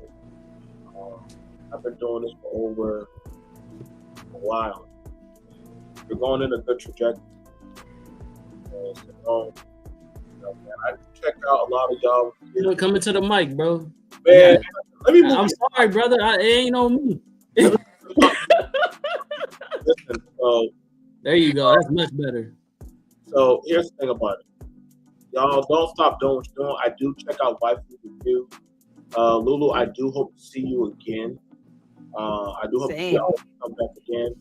I do come through. Like I said, Con, if he can just hit me up on them and say, "Come, I'll come." Because I support my family. These conversations on hard talking points, they're scary for some people, but they are the conversations we need rather than bullshit that people want to feed into. So I definitely hope to see y'all ladies again, as well as Auntie Meek. I enjoyed having her, and I hope we have some more men that actually want to come through and have the healthy dialogue. They're not easy conversations, but these are conversations that's not having behind closed doors and have up front. And let's support each other. You can always catch me BMT at Business on the Talk. I am going to be talking about Carly Russell and her little stunt she did for her boyfriend. I think that was messy. I talk about everything. There's nothing. And if you want to come on my podcast, Con can tell you how to get up with me, and I will give you the floor. I will tap you into all of my resources. No question. That's just my heart. I'm moving aside for the new generation, the new reckless generation to come through, and they can make their own name for themselves. So that's why I support Con the way I do. Waifu Review, I definitely have a lot of women that would love to check y'all out, and some fanboys. They sweaty, but you know what I'm saying? Shout out to Lulu, my spiritual sister. So I enjoyed all. What's your ad? You know what I'm saying? Man, y'all can find me just I'll just put my email in the back, man. I don't even know how to do all that shit. Right now, I'm on PS5 right now, Xbox. I'm on every console. So if y'all ever want to get up with me and just chill, hang out, I put my email in the back. You know what I'm saying? Okay. But I enjoyed all of y'all. So we definitely did the thing today, Con. This was a really good show. Appreciate y'all. I agree. I'm glad y'all enjoyed it. So I did want this episode to be a little bit more serious. I didn't get into all the combos that I wanted to get into, but I do appreciate any person that comes onto this platform, gives me their time, gives me their energy. A lot of y'all was able to get into a vulnerable space, and I know for me personally, I can't speak for y'all. It is hard to revisit that kind of shit. You know what I mean? Rather if it be something that you did and it's something that you still trying to grow from and heal from something that you did or something that was done onto you. So I appreciate y'all coming onto this platform, giving me y'all time, networking with me just as a Black people. And I really do hope that we have more conversations like this, maybe something more lighter, rather it be more fun, rather if it be more serious, whatever. I just appreciate y'all giving me y'all time and energy. So shout out to Lulu. You know what I'm saying? You always have something very intricate to say. You are very extremely articulate. As much as you say that people try to hit you up about your accent and that you sound a certain way, you carry it very well. You know what I mean? So you're definitely one of those people that when people try to label you with a stereotype, you able to hit them over what you got inside your mind. You know what I'm saying? So kudos to you. Shout out to Ebony Moonbeam, who has always been very raw in her emotions and raw about her story. That is a strength that I think that a lot of people can be inspired from and not be shamed of, oh, where this is where I used to be, or this is whatever. Even if you're wrong in the current, you feel me? You can admit it and be like, look, I might be wrong right now, or I may need to heal from this right now, but this is where I'm at. And a lot of people don't even have the courage to admit that. So I've always appreciated what you had to say. And same thing with BMT, same thing as vice versa. It's always going to be a mutual benefit friendship. Like if BMT hit me up and say, yo, I got this episode, can you hop on? Boom, it's instant. Feel me? If BMT like, yo, I need to talk to you about something, boom, it's what's happening. You feel what I'm saying? So I just appreciate us actually creating a bond rather than just be, even if it's on social media. Because like I told y'all, a man like me, I was homeless, I was isolated. I told you I didn't have a social life. You know what I'm saying? Because I grew up in a neighborhood where if you associated with the wrong crowd, the wrong person, you could be killed. So I don't just hang around whoever. You know what I'm saying? Especially telling y'all that I've been, assaulted before. It's like I don't trust nobody. You know what I mean? So it's like we all have our trauma and shit that we've been through that we need to learn how to maneuver throughout the rest of our life. So this is healing for me because I am growing out of my childhood trauma, just one, by being opened up, two, being able to form friendships that I'd never had growing up, and then three, being able to deal with that and then help somebody else that may be going through the same situation. So thank you all for coming onto this platform, because the platform wouldn't be nothing without y'all chiming in. And I appreciate y'all tapping in with Tapping No Capping. I'll see y'all next Friday. Y'all have a good night. Bye, y'all.